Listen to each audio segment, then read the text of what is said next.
And we are live. What's good, everybody? AB Media 83 here, and this is the last Coliseum of the year. And all I have to say is Georgia, Georgia,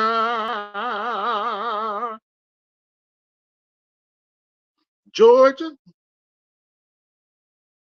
Georgia, Georgia, Georgia, Georgia, Georgia. Well, if y'all haven't heard,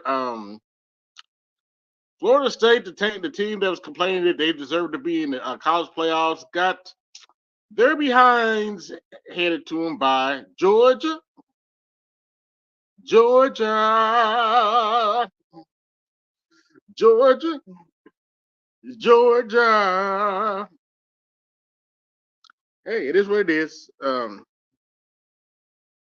Wasn't their game today, so Ohio State got whooped too. So it is what it is.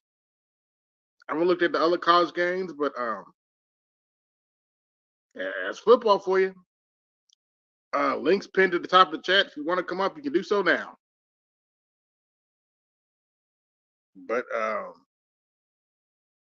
yeah, I just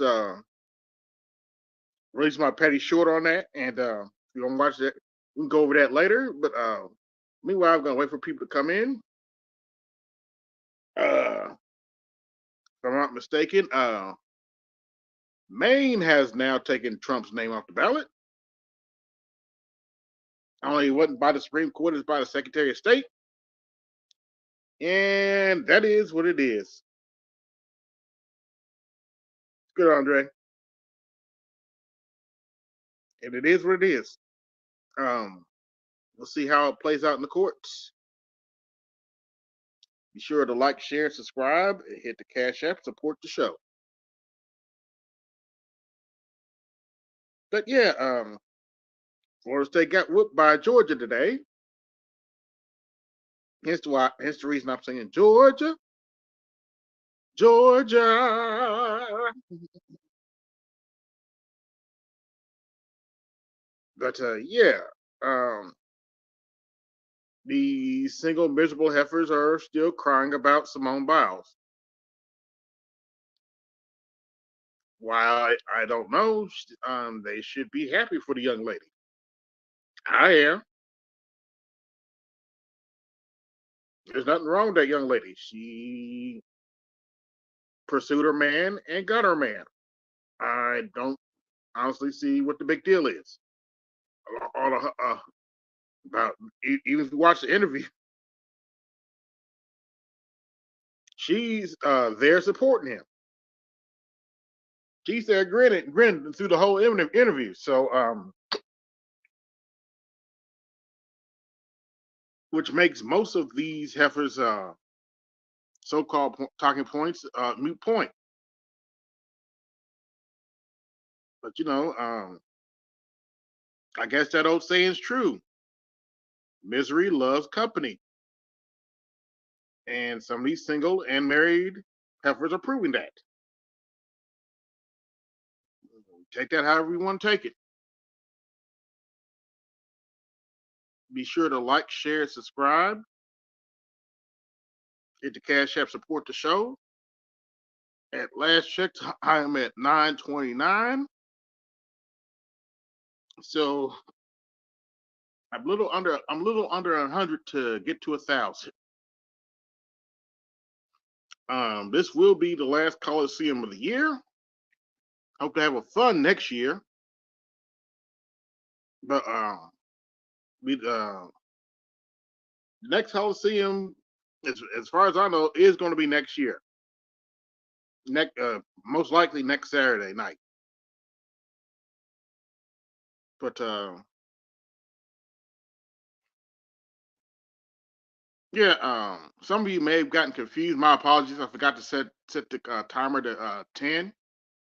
That was 10 10:30. That was my fault. My bad. But Coliseum's on now, and if y'all want to come up, you can do so now.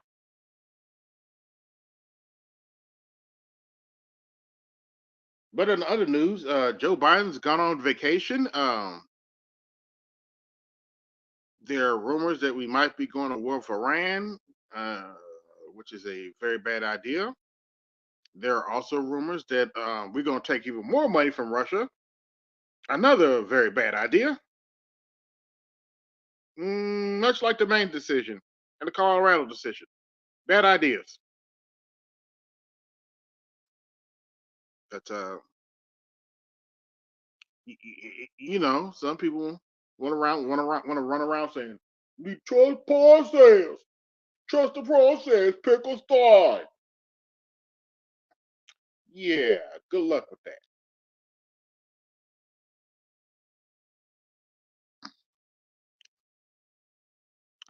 Good luck with that. Um, as it stands right now.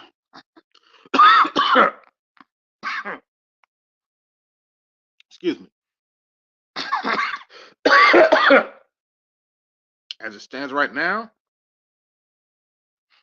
it looks like your choices are going to be between Donald Trump and Joe Biden, whether we like it or not.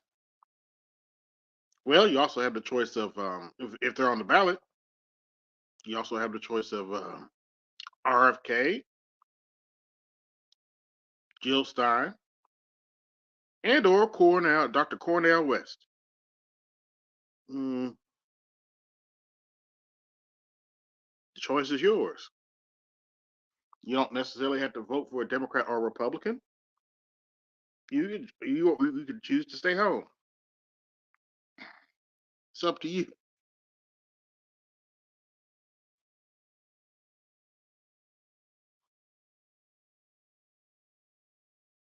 But in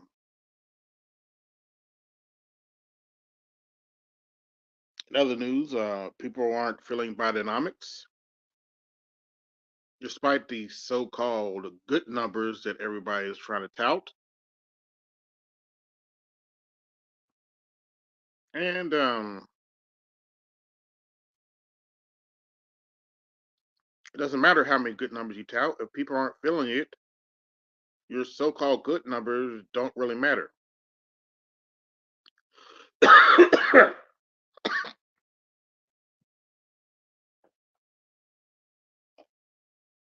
So, give me 1 second. We're gonna uh, turn on my Xbox and we're gonna play some of my shorts. Be sure to like, share, subscribe,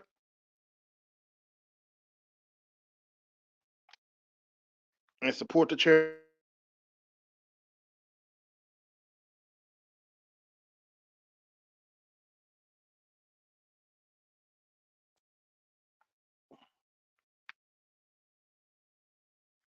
But as I said, the links in the chat. If you want to come up, and we get the show started. Uh, Somebody live? I don't know it.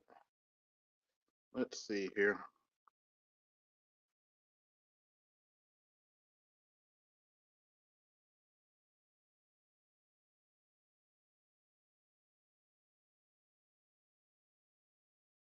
Let's see. Yeah, Snowman's still alive. We'll go. Let me see.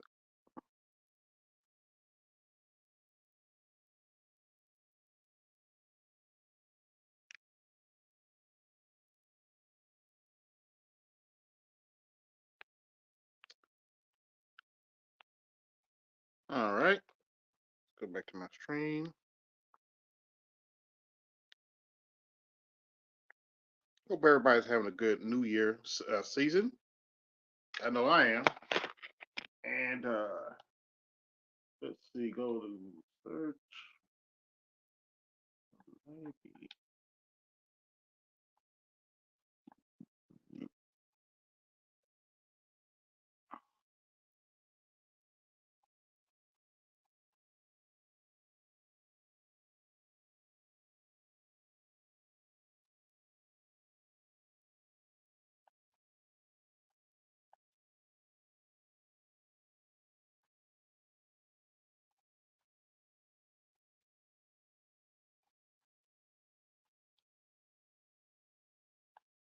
All right. Guess it's going to be a slow night tonight. That's okay.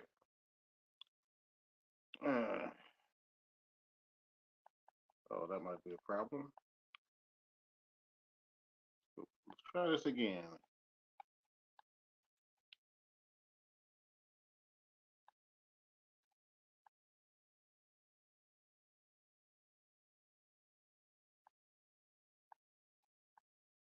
But as I said, Florida State got their behind kicked. So I made this a little short. So Florida State deserved to be in the playoffs, huh? Well, after the day, all I can say is Georgia, Georgia, Georgia, Georgia, Georgia, Georgia,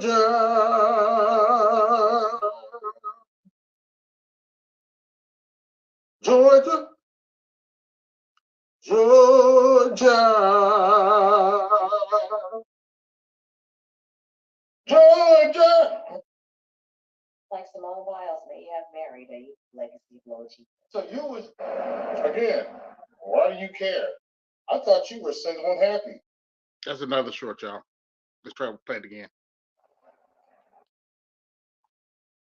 Like Simone Biles may have married a legacy of low achievement. So you was, again, why do you care? I thought you were single and happy. Why are you worried about Simone Biles and her man? Jealous much? Jealous much?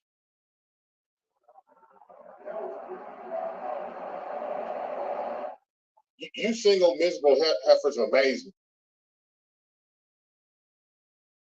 Did you ever say low achievement? For those of you who don't know, Jonathan Owens plays in NFL. You don't get there being a low achiever. I'm sorry, you don't. Even if you sit on the bench, you don't get there being a low achiever. These miserable single black heifers are stretching, for real.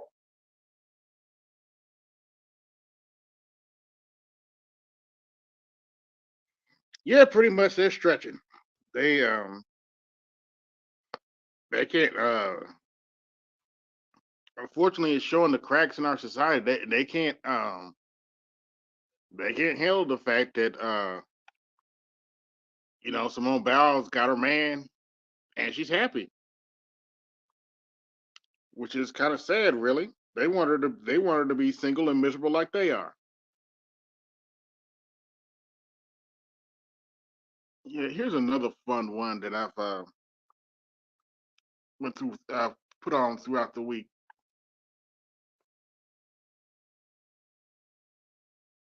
So, Maine Secretary of State. Oh, not that one. This one.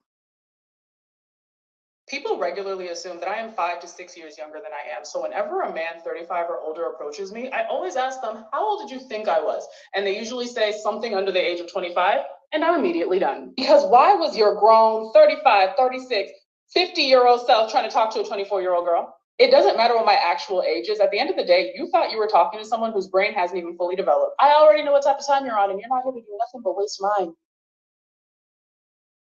Let me make something perfectly clear. I'm 40. If you think I'm about to apologize to you miserable black heifers, older or younger, for looking at a 24-year-old, you've lost your damn mind. If you don't like it, You can always go kick rocks. Also, next. I mean, I don't think I have to explain this to you guys. She's basically trying to shame brothers for looking at a grown woman. I can see if this was a girl under the age of 18, but this is why I'm SYSBM, folks. Salute, Aquateki. Good to see you. This is why I'm SYSBM. If I want to look at a 24-year-old, I really don't give a shit what you have to say about it. 24 is grown, whether you like it or not. Anything above 18, you can't shame nobody for looking about for it, any woman under over the age of 18. And quite frankly, you're lucky the age of consent isn't 12. If you look at the history, if you even bother to start study how cultures work before the 19th century. No, they was doing it back in 19th century too. I take that back. Um, Before the 20th century, it was not uncommon for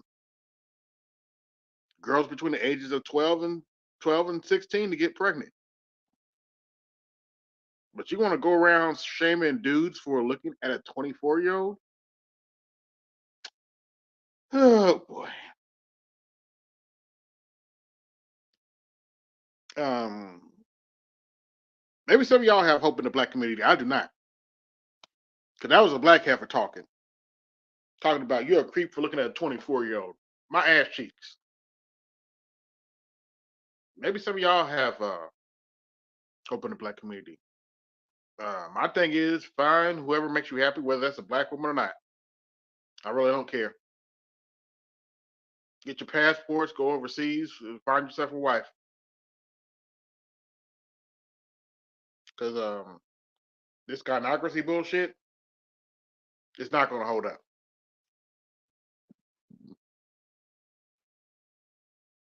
It's not going to hold up whatsoever. You got these young girls listening to crazy songs like Ski Yee and Pound Town. You got these little girls listening to Sexy Red talking about her coochie stank. Is this where y'all want? Is this what y'all want? This is who you want us to wipe up, Dr. Umar Johnson?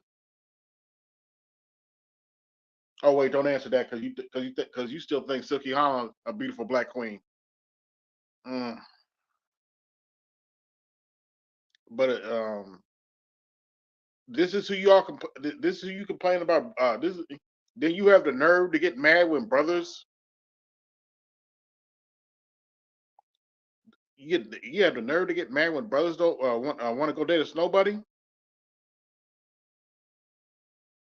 You propping up heifers like Silky Hana. Is that what you're gonna sell to these young men? Because I ain't gonna sell that crap to young men. Be sure to like, share, subscribe. Hit the Cash App, support the show. If you want to come up, the links pinned to the top of the chat. You can come up with at any time. But no, no, I'm not going to sell this bullshit to young brothers. I had a young brother that was my Lyft driver talking to me yesterday about a situation ship he was in, and he told me that this. I'm not going to give all the details, but he pretty much told me this girl already had another dude, and I was like, okay, that's the end of the conversation. If she got another dude, she can't be complaining about who you sleeping with. I mean, It is what it is. And the gynocracy is real, folks. If you don't think the gynocracy is real, let me play this video for you again. For those of you who run around thinking the gynocracy ain't real, okay. People regularly assume that I am 5 to 6 years younger than I am. So whenever a man 35 or older approaches me, I always ask them, how old did you think I was? And they usually say something under the age of 25, and I'm immediately done. Because why was your grown 35, 36, 50-year-old self trying to talk to a 24-year-old girl? It doesn't matter what my actual age is. At the end of the day, you thought you were talking to someone whose brain hasn't even fully developed. I already know what type of time you're on, and you're not here to do nothing but waste mine. Let me make something perfectly clear. I'm 40.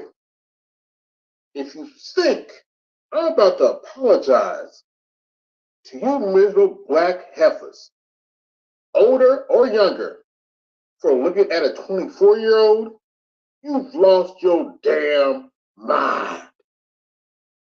If you don't like it, you can always go kick rocks. Also, next conversation, right? Because I was definitely taken aback. I'm like, are you done yet?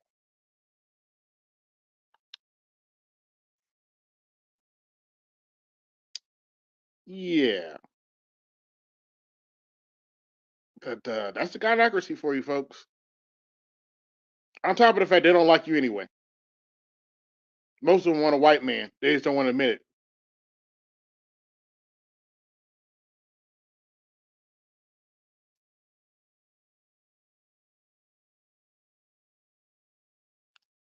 Yep. Oh yeah, Uncle Tricky. But that's beyond that's beyond them, Uncle Techie.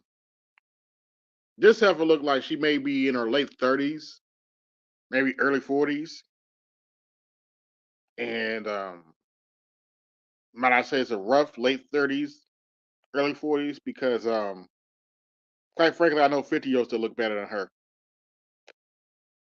It is what it is. If you go look at the video, yeah, but they don't even think that far, Aqua Techie. They're so in their emotions and stuff, but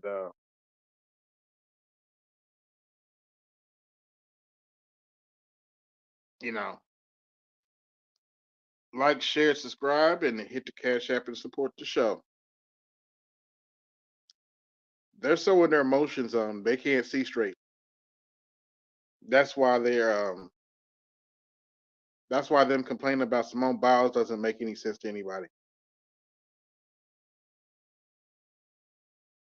Not even to other black women, because other black women who've actually watched the whole clip, the whole interview, are like, "What's the problem?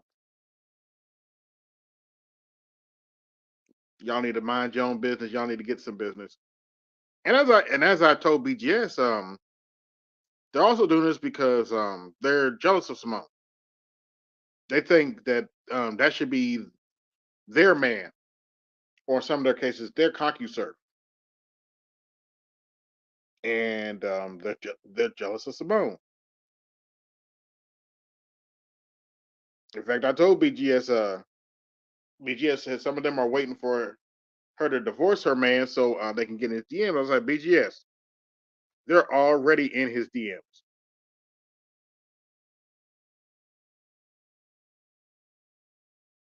He's part. For those who don't, I haven't seen Jonathan Owens. He's part of the light skin, what they call the light skin trifecta. So a lot of these fours who are out here complaining are upset that you know. Let's see, what's Aquateki saying?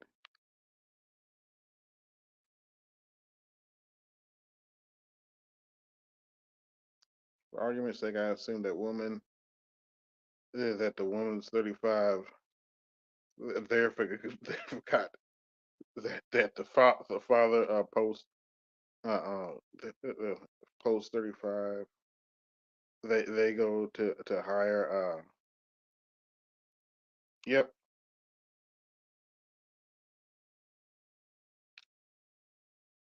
Yep. But you got some 35-year-olds talking about, I want to get pregnant. Yeah. I want you to have my baby.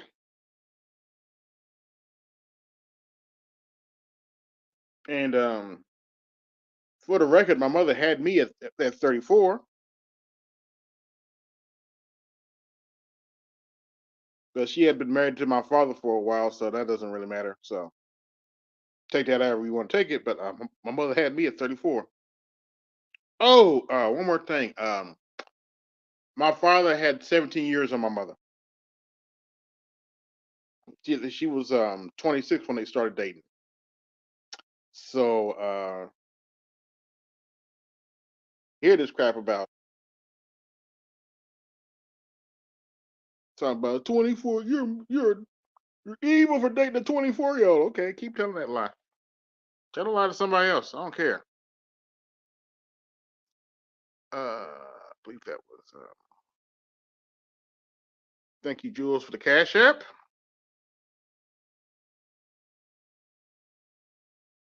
But yeah, these black heifers are getting desperate, trying to shame us into complying to the sisterhood of failure. They don't even like each other half the time, but they want us to comply. They're sending the Panther African Dr. Umar out to get us to fall back in line. Fall back in line, family. I need you brothers to fall back in line. Stop looking at them snow bunnies over there and date your black sisters. Fall back in line and date your black sisters. Fall back in line and date your black sister. There's a black queen out there for you, brother. There's a black queen out there for you, brothers. There's a black queen out there for you, brothers. Okay. By the way, ignore the fact that I got two baby mamas myself, brothers. Ignore the fact that I got two baby mamas myself, brothers. Ignore the fact that I got two baby mamas myself, brothers. Ignore the fact that I slept with the conscious stripper, brothers. Ignore the fact that I slept with the conscious stripper, brothers. Ignore the fact that I was sleeping with the conscious strippers, brothers. Oh, I got another one just to be petty. Ignore the fact that I probably got a snow bunny somewhere, brothers. Yeah, I said it. Ignore the fact that I probably have a snow bunny somewhere, brothers. Ignore the fact that I probably got a snow bunny somewhere, brothers. Hmm. Oh, speaking of Dr. Umar,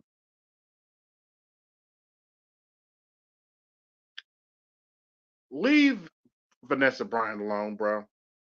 Seriously, leave that woman alone. She lost her husband and her daughter in a horrific helicopter crash. Leave that woman alone. You out of pocket for even bringing her name up, talking about the black community. That was out of line, bro. That was way out of line. I don't care nothing about you talking about Eminem. That's fine, but leave Vanessa Bryant alone. Seriously, man. Seriously.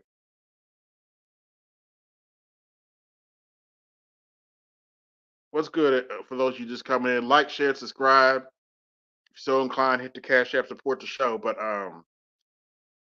leave that woman alone, man. You was way out of line for bringing her up.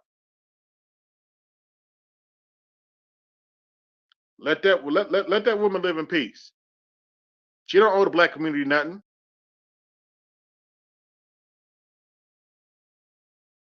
And it's not Kobe's fault that Brandy dumped him. So Kobe chose who was best for him. Leave Vanessa alone.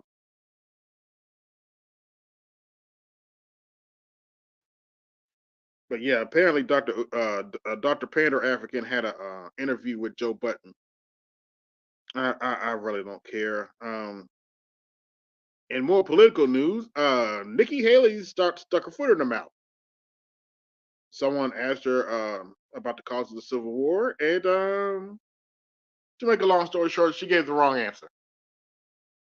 She said, well, she sat there and paused for a minute, and she said the cause of the Civil War was government interference.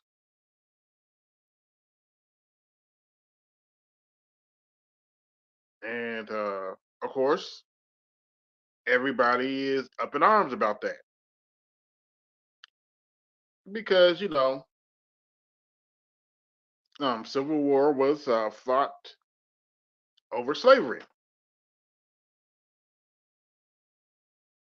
as the history books say. Now, if you do a little bit more digging, um, Lincoln said the South seceded not over slavery, but over tariffs that they're going to put on the South to build a railroad. And South was upset because whenever the North put tariffs on the South, despite the fact being 80% of the GDP, went into recession. Yes, for those of you who don't know, the South made up about 70 to 80% of the GDP of the United States back then, before the Civil War. Hence, because of your ancestors' slave labor.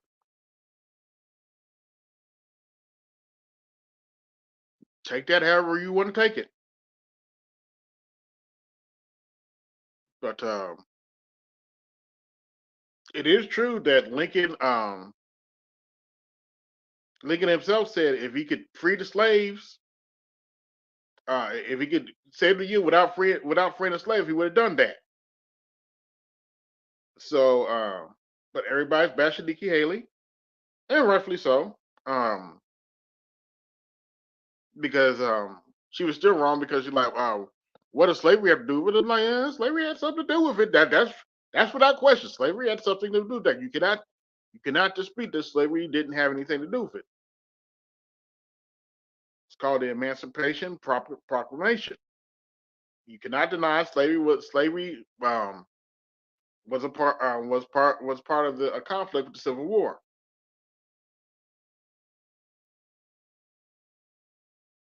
But I'm not surprised Nikki Haley said this because she used to be the governor of South Carolina, one of the states that seceded from the Union. So I'm not necessarily surprised she said this. It is what it is. Take that however you want to take it. Um, Apparently she's the front runner for second place because Donald Trump is probably still going to beat them in the primaries, despite this election interference by Democrats and better Republicans. Yes, there are some Republicans that are backing this crap to take Donald Trump off the ballot. Just heard about one in North Carolina.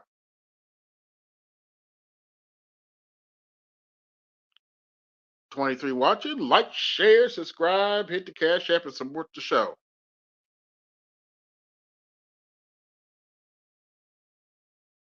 Oh, peace, good brother Art Newstall.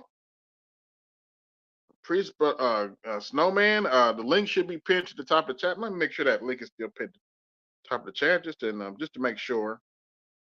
Don't want to leave y'all hanging. Oh, there it is. I got one. Okay.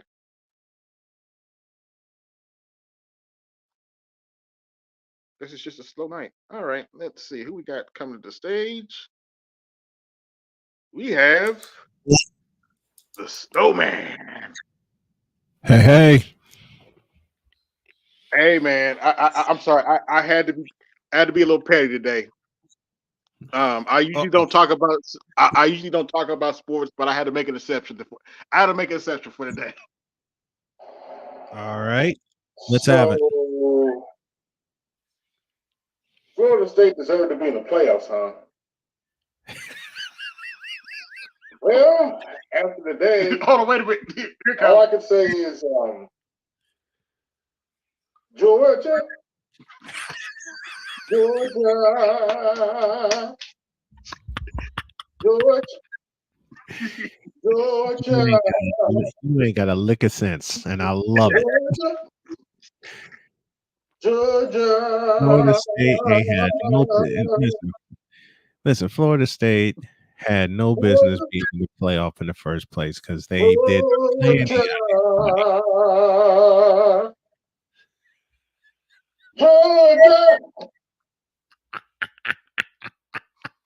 I'm sorry. I had when you announced that score, man, I was like, "Oh no, I gotta be a little petty." I'm like, "No, I gotta be." I'm glad you did. I'm glad you did. 63-3, that's an ass whooping, boy. That's a bad score right there. That's 63-3. Man, when I was picking up an order, doing Uber Eats tonight, it was like 28-3 in the second quarter. Wow. I heard they put in a 4th-string quarterback. That's sad. And Florida State put themselves in this situation to get run over because 3/4 of the team decided to opt out. Oops. Oh wow. It was funny though. They were showing Georgia eating chicken wings on the sidelines. I was rolling. I was like, no, that's wrong. They did. They sure did. And I got no qualms about it whatsoever. None. Florida State put themselves in that situation.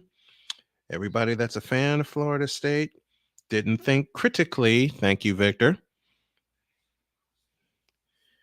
about who Florida State has actually played. Mm-hmm. It's also, pretty you gotta simple. remember something. Georgia was undefeated too till they ran up against Alabama. They lost to Alabama. Until they lost to Alabama. Uh-oh. Had they not lost to Alabama, they'd be playing for a 3rd consecutive national championship right now. Now, don't nobody give a shit about Georgia. Don't nobody give a shit about you, AL. Shut up. Don't nobody care about Georgia. Quit talking about Georgia. This shit is Texas year. Texas finna take this shit. Watch. Mark my words. Possibility. I really, you know what, AL, to be perfectly honest, A, I hope they do, and B, I hope the winner, it'll be the winner of Michigan and Alabama that'll face Texas, because Texas is about to run the shit out of Washington. I shouldn't have faith. And on top of that, no man, check this out. And mark my words. I don't want it to happen, but watch this. Michigan's go upset Alabama. Everybody think Alabama's gonna run rush out over Michigan. Oh, Harbaugh finna put together a game plan of a lifetime and fuck Nick Saban's ass up. I promise you. He go get down and dirty and make them boys block, and block some more. He go run down their throat. I promise you. Oh, I know he's gonna run down their throat. Because right now, right now, it's no man. I'll be this right now.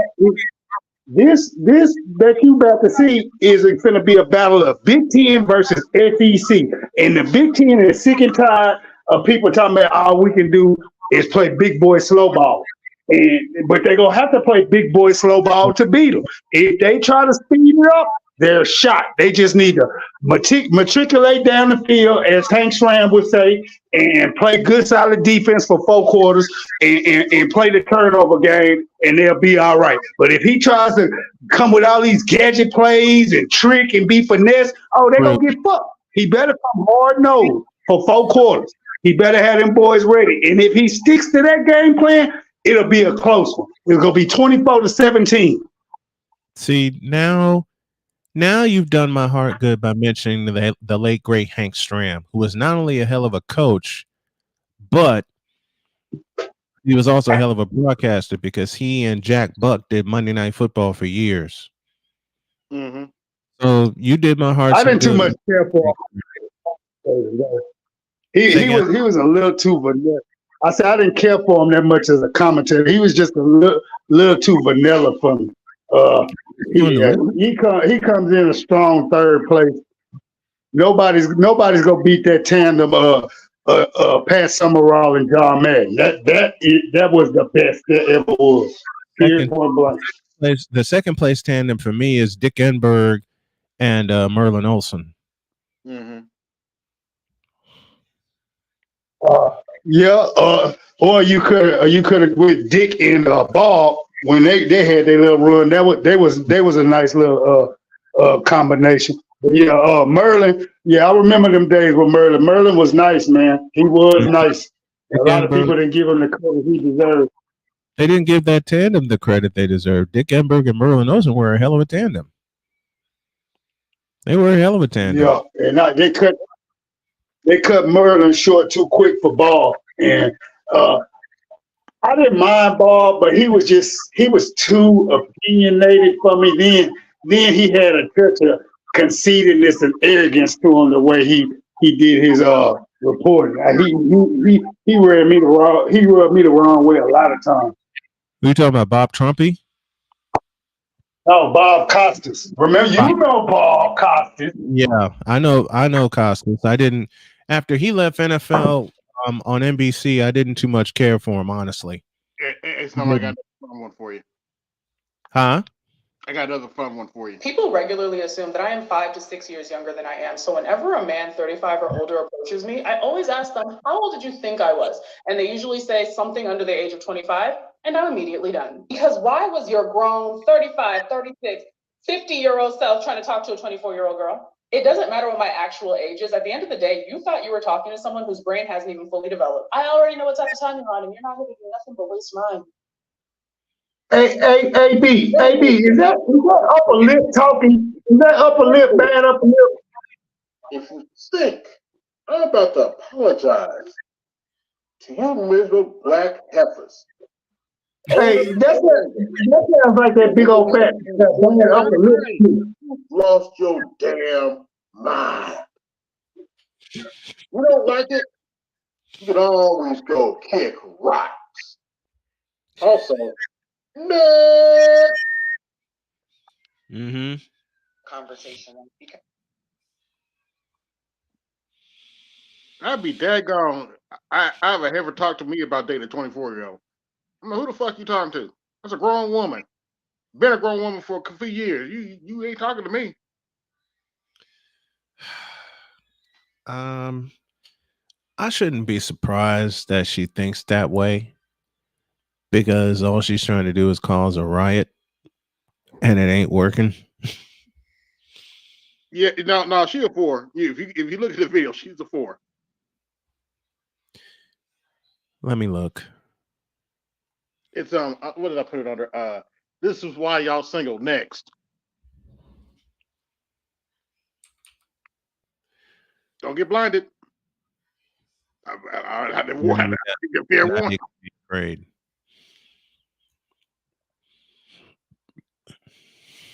Let me change this background while I'm thinking about it. Let's see. See, you used to. I mentioned the score once, and you got this short up. I love it. Yeah, see, Okay, man, that's an ass whooping right there. and I'm gonna have fun tearing up Florida State on Monday.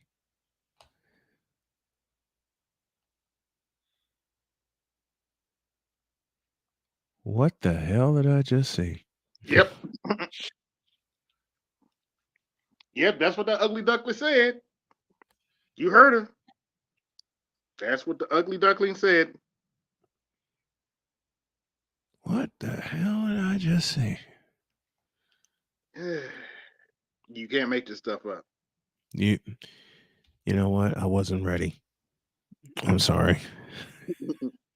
Oh, I'm looking at a replay right now. LeBron James is going off on the officials when his potential game tying three was ruled only a 2-pointer.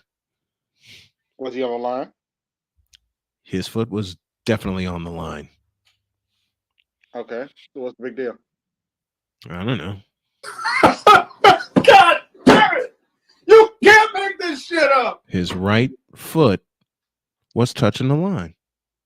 What's the problem? And the Dallas Cowboys just escaped How much was the score? 20-19. Ooh. Just escape. That's a term for it. Just escape. Detroit actually thought that they grabbed the lead because they went all the way down and scored a touchdown. They went for two to get the lead, had the 2 points, but it was overturned for illegal touching. Wow. And I don't understand why it was overruled. So I have to ask this question. I know I'm gonna get for the if he in case he watches this video. Sorry, Valdez, but I don't want to get heat for this. But how many TVs are the Cowboys going to destroy when they get kicked out of the playoffs? I stopped counting. Because when they got kicked out of the playoffs last year, I really I've never seen so many flat screens get destroyed. I was like, damn. There'll be more. They be punching the TV like, man. Like, is it that serious? Like, I was like this. I was like, well, you better run, brother. Punching the TVs, shooting punching the TVs, shooting the TVs. Yes, I've seen that. And that one dude pounded on the TV, stomped on the TV. Yep. I was ran it over. I saw another guy run it over. I'm like, okay, I'm a Colts fan here. We didn't even make the playoffs. I'm okay. I'm like,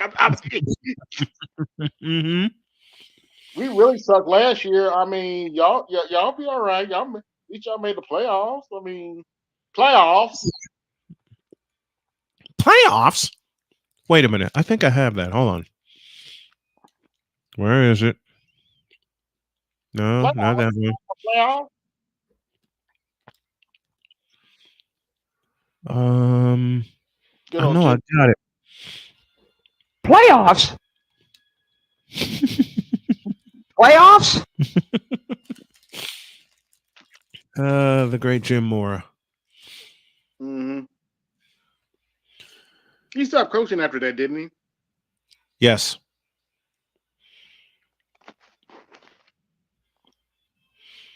After that year, because what do we go, like 6-10, if I'm not mistaken? Yep. And the game where he went off on that rant was against San Francisco. They lost 40-21. Ooh. Not a good night. Mm-mm. Let's see who we got. So who's the front runner to be governor where? I don't know. Because that's where I came in on. Oh, I was saying Nikki Haley was the governor of South Carolina. So I wasn't surprised about her Civil War comments. Oh boy. Oh boy. What's good, AB, and panel chat, all that kind of shit? What's going on, Andre? What's up, Dre? Yeah, I was just over there on 100's panel, and seemed like it was about to go south, so I had to keep it pushing. Who? Yo, on whose panel? Keep it 100. Oh, okay. Okay. No, most of these panels wind up going south anyway. I'm sorry? Don't most of these panels wind up going south anyway? Well, the thing was, like, Dr. Thunder was up there, and some other people were up there, aside from Keep It 100, and, like, they were trying to turn it into an intellectual debate, and I'm just like, you know what? I'm not on that level, so I'm gonna just fall back.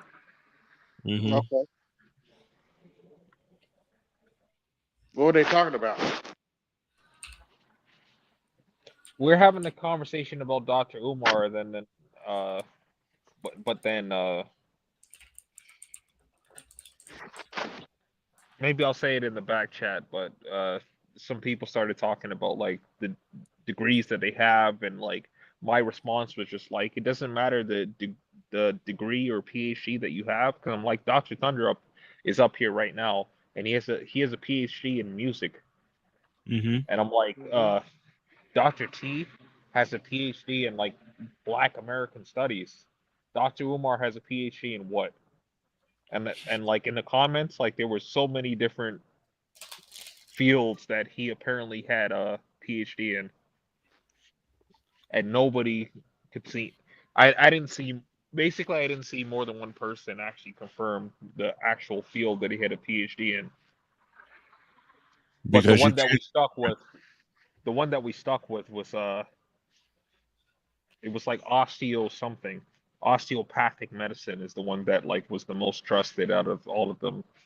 Hmm. And I'm like, that has nothing to do with black people. Mm-hmm. So I'm like, how you a super pro black and you're in a field that has nothing to do with black people? Which I'm not gonna say that like it's gonna diminish your accomplishments and that kind of stuff, but it is what it is. Hey, what's up, Jules? Yeah. My thing was I talked about the Panther African earlier. I felt he Oh was. no. I Can felt we he. bring it up again? Because like he deserves a good roast. Slow I'm sorry. cooked. He was quite frankly just out of line for what he said about Vanessa Bryant. That was out of Uh-oh. line, man. That was out of line. He's up there complaining. How come Vanessa Bryant ain't delivered back to the black community? I'm like, come on, man. I'm like, come on, come on. She should be off limits because she lost her husband and her daughter in a horrific plane crash. That should be When off did he limits, say, man.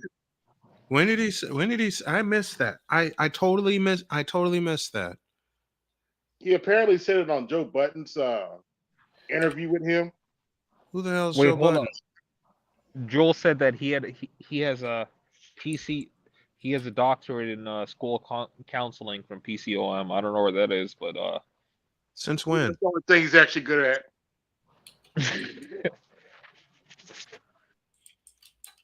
Wait. Since when? That's my question.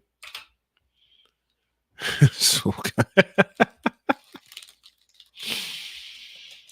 uh, I thought we were having I thought we were having a Dr. Umar roast, but it turned into a degree education supremacy type of deal. So I'm like, yeah, I'm a fallback. mm-hmm. Okay. Sometimes that's the best thing to do. It is. I mean, 100 was like basically saying like it doesn't matter what your degree is, like what are you actually doing for black people is what he was saying. Okay. But I was the low man on the totem pole, so I'm like I'm a fallback. Mm-hmm. Good idea. Yeah, Good idea. good idea. 21 watching, like, share, subscribe, hit the cash app and support the show. But yeah, when I saw the score, I was like, whoa! I was like, nah, it's time to be a little petty because all that crap Florida State was talking, all the people from Florida was talking. I was like, okay, Mm-hmm. yeah, y'all pretty, yeah. You ain't got to say now. It's gonna be kind of somber in Florida now. Mm-hmm. Man,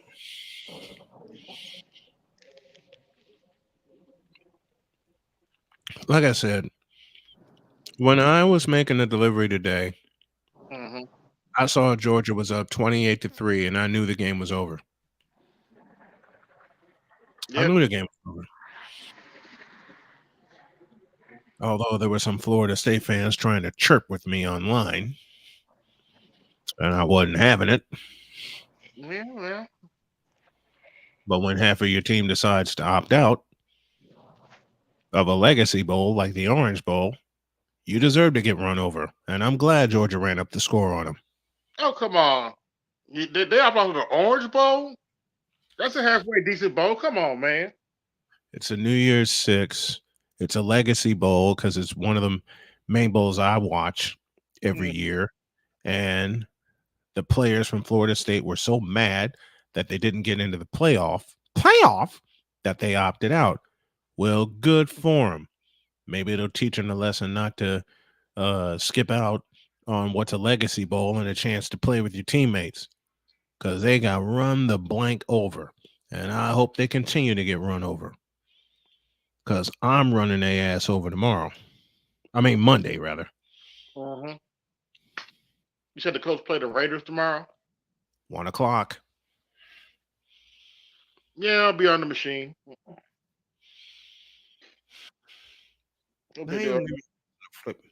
Now you're going to give me a reason to flip the game so I can get you to tune in. All right.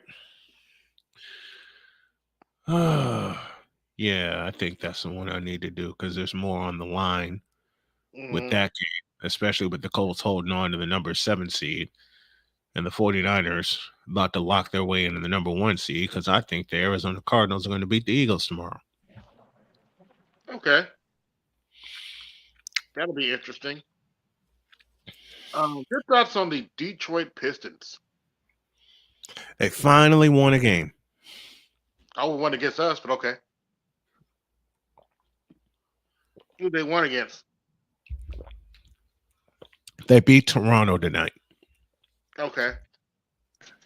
Hey. 129, 127. That's not too bad, actually. They beat the Toronto Raptors. That's my city, man.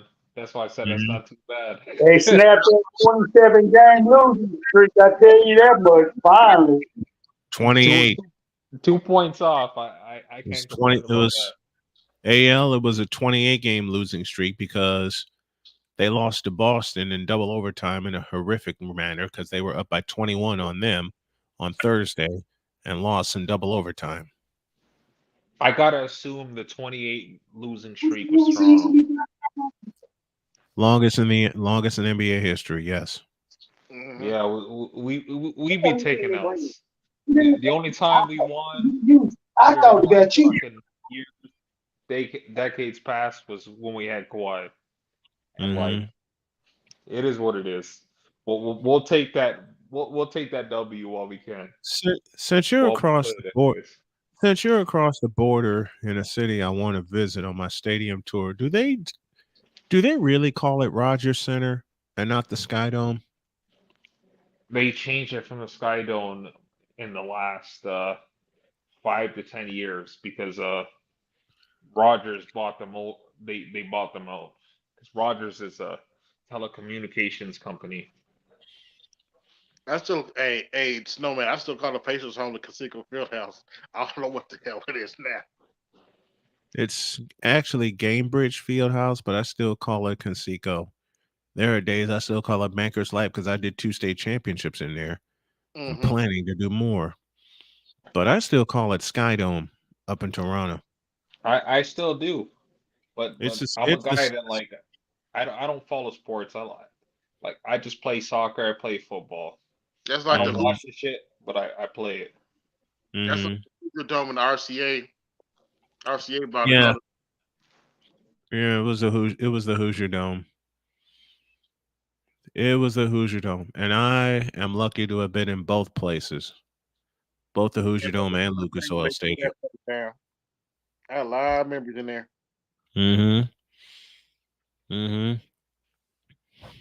I had the chance to be in both places. I've called 3 Circle City Classics at Lucas Oil.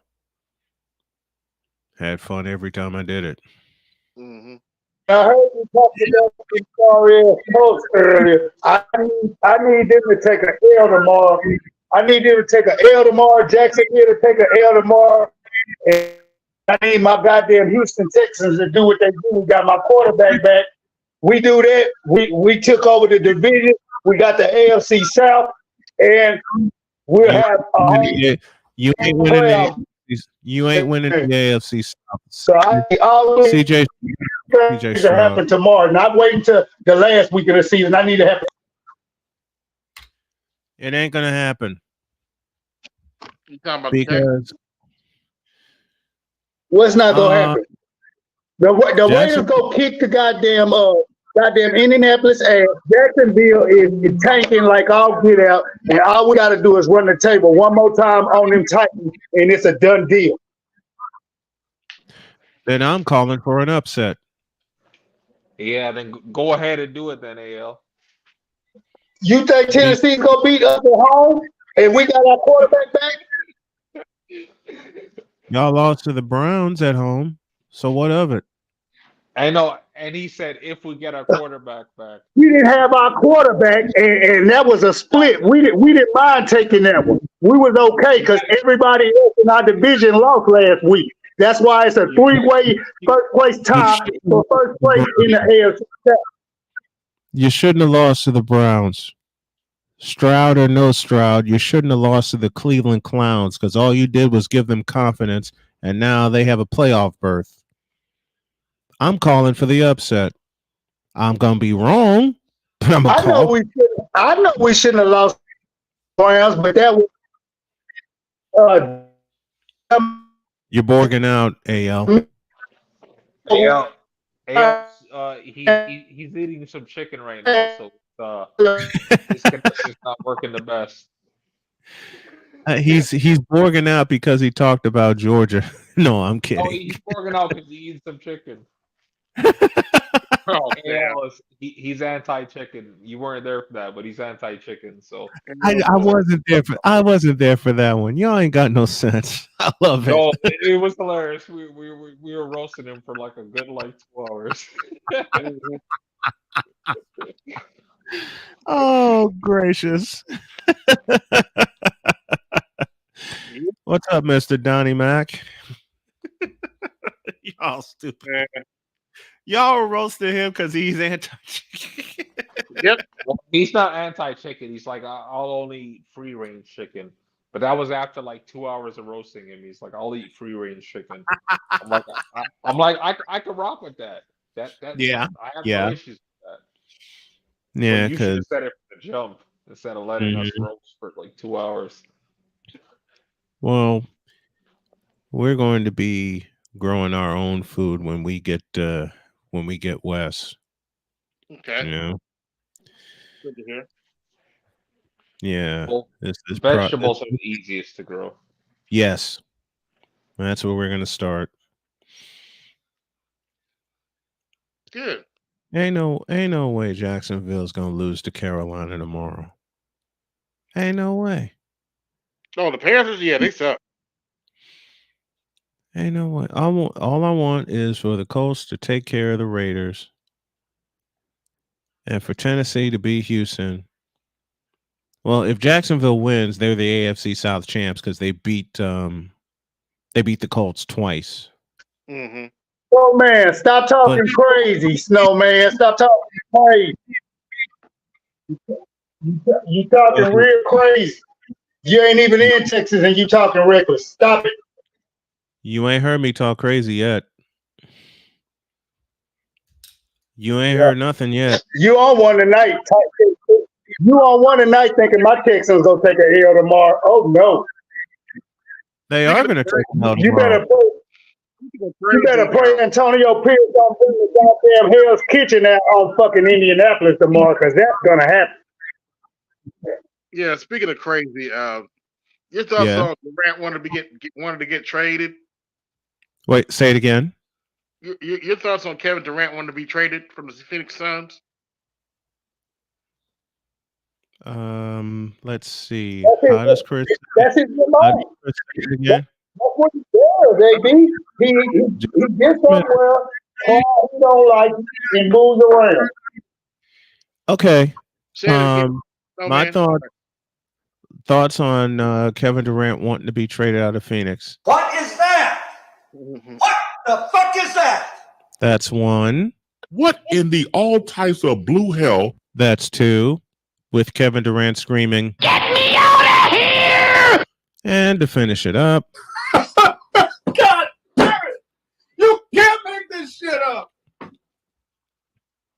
there, We'll gladly take them back. Now wait, wait a minute, Snow. Wait for it. Wait for it. I heard a rumor they're trying to trade him to the Lakers. you're gonna make me push this button, aren't you? Yes. You're gonna make me push this button. Stay off the weed.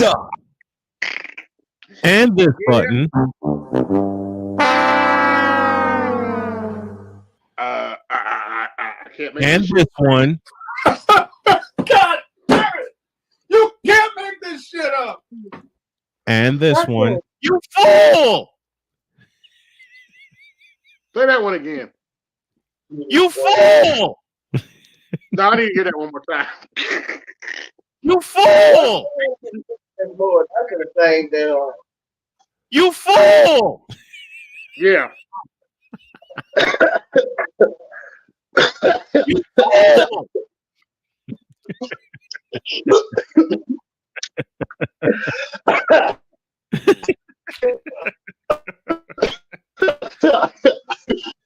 I'll never, ever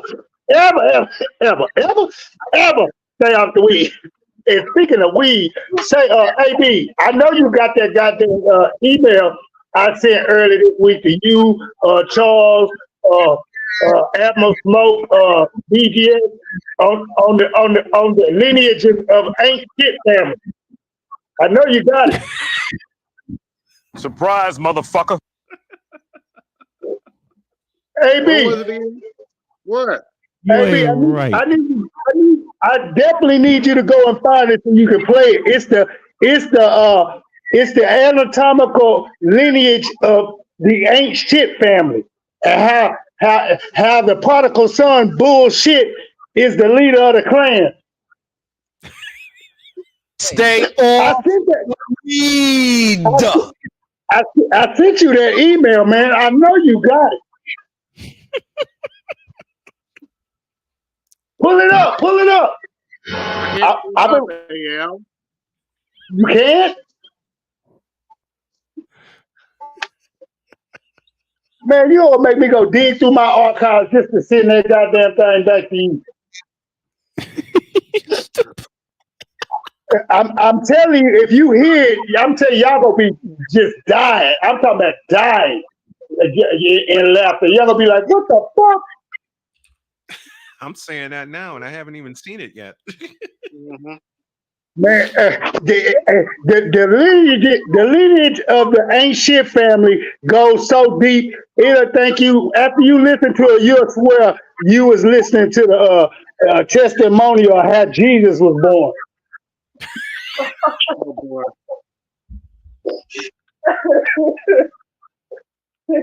As much shit as you send me, AB, I can't believe you can't find it. I got to. You fool! Hey, how you doing, Drills? Hey, Jules, how you doing? Hey guys, what's up? Jesus. What's up, Jules? What is going on? Fuck all. Apparently, there's something that AL found Yeah, I was trying to figure out. that supposedly, I think I don't know what was the title? The lineage of the ain't shit family. Okay, here it goes. Watch. You don't know jack shit. Shit. And I'm pulling up my email of it, and I'm gonna resend it to AB right quick. Hold on one second. Hey, I can't share it. Since Jules okay. is It's on your phone. Since Jules is here, Hold on. hey Jules, this one's for you. Come on!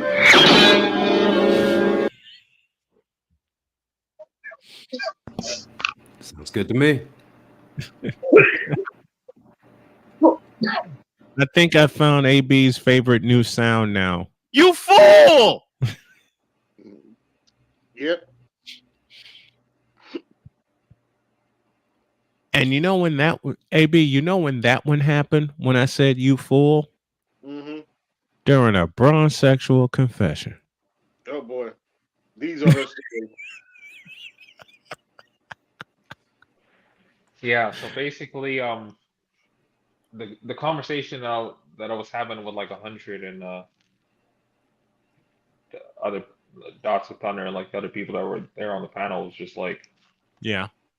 like 100. His argument was basically like you could be as intellectual as you want, but what are you actually doing to benefit the black community, especially if you want to be on some like pro-black fucking bliggity black, that kind of goofy shit. What are you actually doing? Mm-hmm. And I was just saying, I'm just like, Dr. Thunder, like his PhD is in music. And I'm like, Dr. T, his PhD is in like black male studies.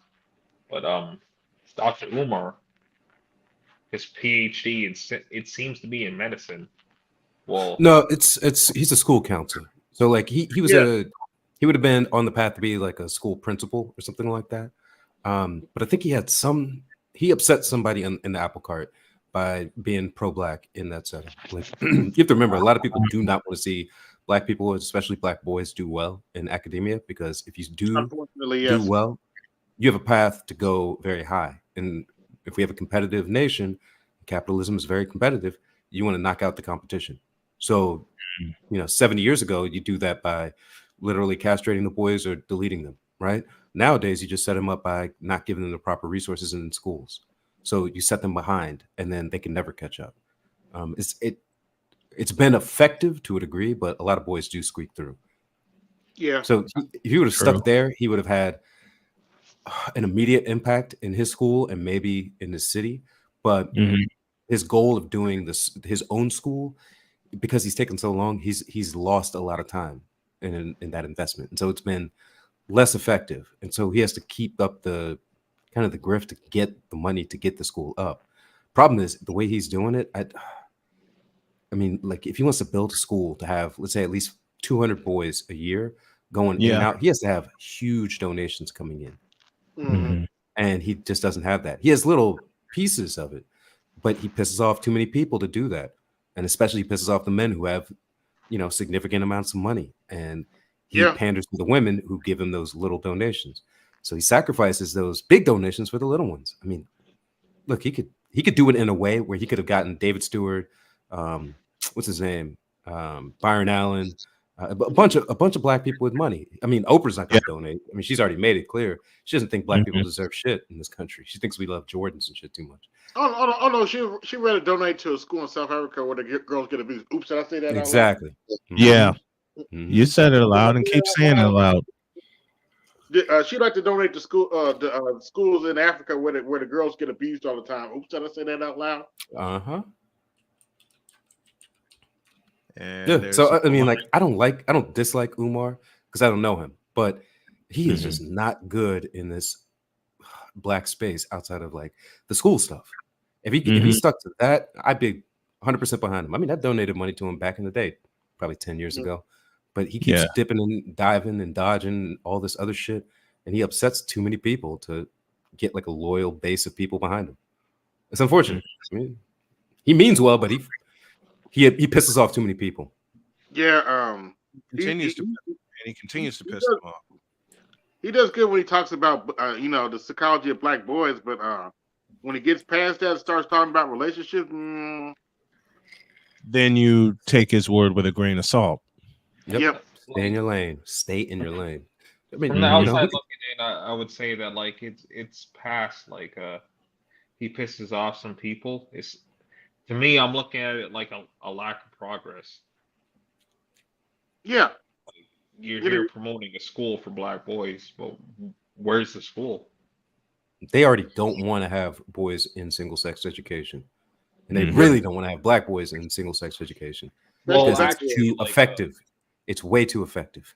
well, actually, right before like I jumped on that 100 stream, I was on Angry Man stream, and he was talking about like he's like I know a Muslim brother that I don't know if he was with the Nation of Islam or whatever, but like he was saying that like that brother got his school going within a year. Mhm. Yeah, there's a couple of guys who Yeah, do it, but he wants to get he wants to hit the pinnacle. Yeah, Valdez used to be an NOI, so he would know that. Mm-hmm. Yeah, Yeah, there's probably 10 or 20 guys all over the country who have stuff like that. Probably more than that, but they don't advertise it. But they'll Right. have schools that they teach boys how to become men, and they're they know their shit. And they usually have a They have 90% good manners. graduation rate. Mhm. And Oh, also, graduation rate probably 100%. I mean, Mm. college placement or whatever is probably like 90, 95. You know, and also too, this could be bullshit, but I seen somebody in the comments that was saying that like, somebody apparently, I'm assuming it's somebody in the nation or in that adjacent territory, basically, was saying that they could offer plumbing work, if not for free, I'm assuming like at a heavily discounted price, probably do for the plumbing cost. work for the school. Right. Like and apparently Umar refused that. Yep. He probably wanted him to pay for the materials, which I mean, the best deal you're going to get is I'll do it for the cost of materials. Because that's not the most expensive part. The labor is the most expensive part. But yeah, you can't ask somebody to go into debt to help you accomplish your dream. Exactly. Like, it's ridiculous. Yeah, they'll put sweat equity in. A lot of people do. Yeah. Like my whole I thing feel, with Umar. My apologies. Yeah, Jules, I thought Umar was out of line for what he said about Vanessa Bryant, man. I was like, come on, leave her Agreed. alone. Yeah, she's a private citizen. She's never been in the public spotlight outside of that time in Denver. Agreed. Leave her alone. She lost her husband and her daughter in that horrific plane, that helicopter crash. Leave her alone. Yeah, she had to see the photos at a certain point of her daughter because of what the LAPD Sheriff's Department did. Like, Yeah. that lady's had enough, man. Let her and the remaining 3 daughters live their lives in peace. She'll do what she wants with the trust, and so whatever he has set up, Yeah, that's her will business. go out. She don't owe the black community anything. That's her business. Yeah. And Well, yet there were they're still trying to make her think that she does. There were some very important points made, because like I seen like Hood Conservative was talking about this, and like obviously he's talking about it from like a capitalist perspective. So like, Bless his heart. right? Bless his heart. Go ahead. You stupid. I didn't hear that part. I heard something is hard. Oh, Bless his heart. He said that. Yeah, bless his heart. I heard him speaking from that perspective, and he was just like,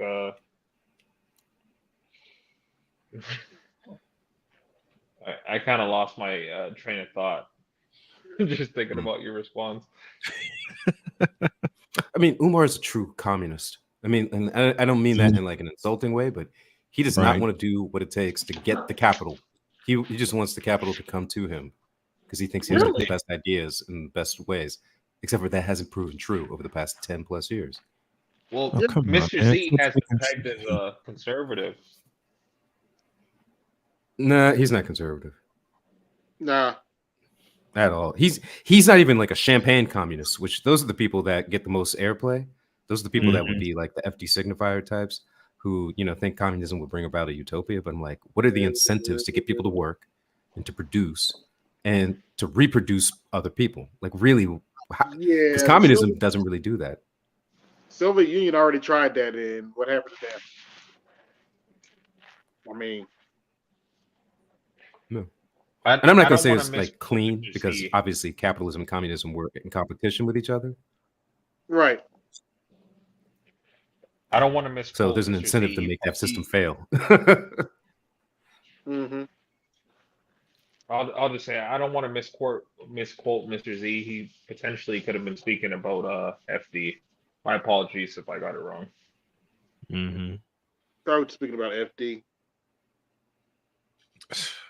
Oh boy. You be keeping up with Nikki? AB? Yeah, I don't really care, man. I'm not. She's from South Carolina. She's the governor of South Carolina. I'm not surprised she said that. What do you Do you have a big theory? Because I have one, but I don't know. I don't really. I'm like, okay, it's not the first time I've heard that theory that that they went to war over tariffs. Mhm. It is what it is, but I'm not surprised she said it. Yeah, because look, there's like 50 reasons why that war was gonna happen. Yeah, Right? I think she wants that type of sound clip to get out because she wants to try and figure out how to get the attention and how to pull people. Because the most important races are Iowa, New Hampshire, and South Carolina. If she can win South Carolina, she's in the race.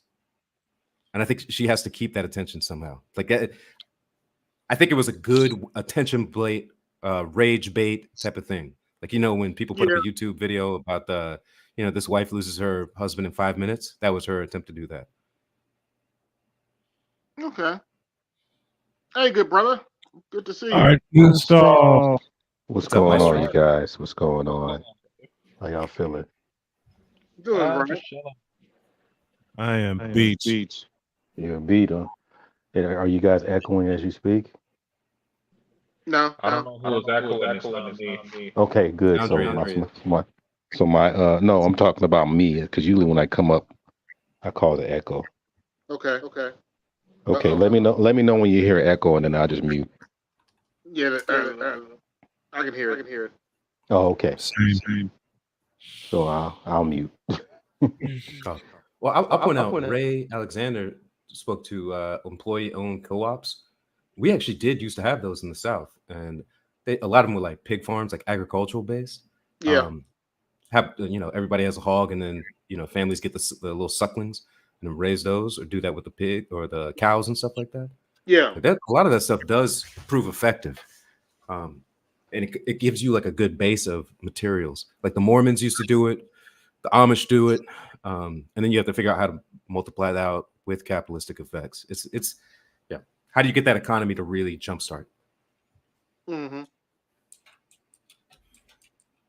Yeah. Now I was watching a certain show earlier, and they were claiming that Nikki Haley would get crushed by Kamala Harris. Maybe in like a hot dog eating contest. I just don't see it. Yeah, that's a stretch. It could happen, but Whoa. What? Who? Wait. They were claiming. I want to be sure I heard the names correctly. They were claiming if Nikki Haley is picked as Donald Trump's vice president, that she would get crushed by Kamala Harris in the debate. Hey, AB, I gotta ask you this question: Is Kamala Harris, is she actually being considered as a non-black person, or is she still black now? I really don't give a shit. Well, you could go back. Man, go back to that article in the Jamaican Observer. Her father wrote an article lying out. No, she is Jamaican by heritage because her father is born in Jamaica. So that's true. Yeah, because there were a lot of Indo-Jamaicans brought over by the British. I thought she was Indian. Yeah, she is Indian, but the British Empire. She does have some Jamaican heritage, so. Yeah, it was like I think one of her great grandfathers is African, but the rest the majority were Indian, and I think like a third of them were Irish. She's mostly Indian. Look, if you're going by the one, she's black. She's anything you want her to be, unless for politics' sake. Yeah, black if you operate as black.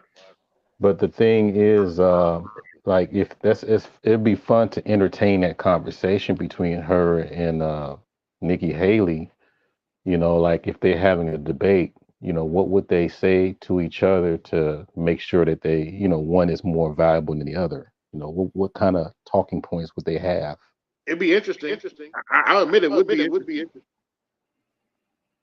Yeah, that would be something, because you got to remember, it's just something that it seems like they're just trying to put all this Indian stuff out there on the forefront. Something's going on that, because you got the Swami dude, you got Nikki Haley, so something's going on.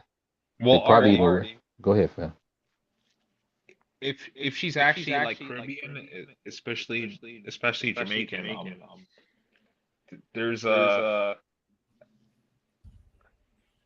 heavy Indian influence in the Caribbean, to say the least.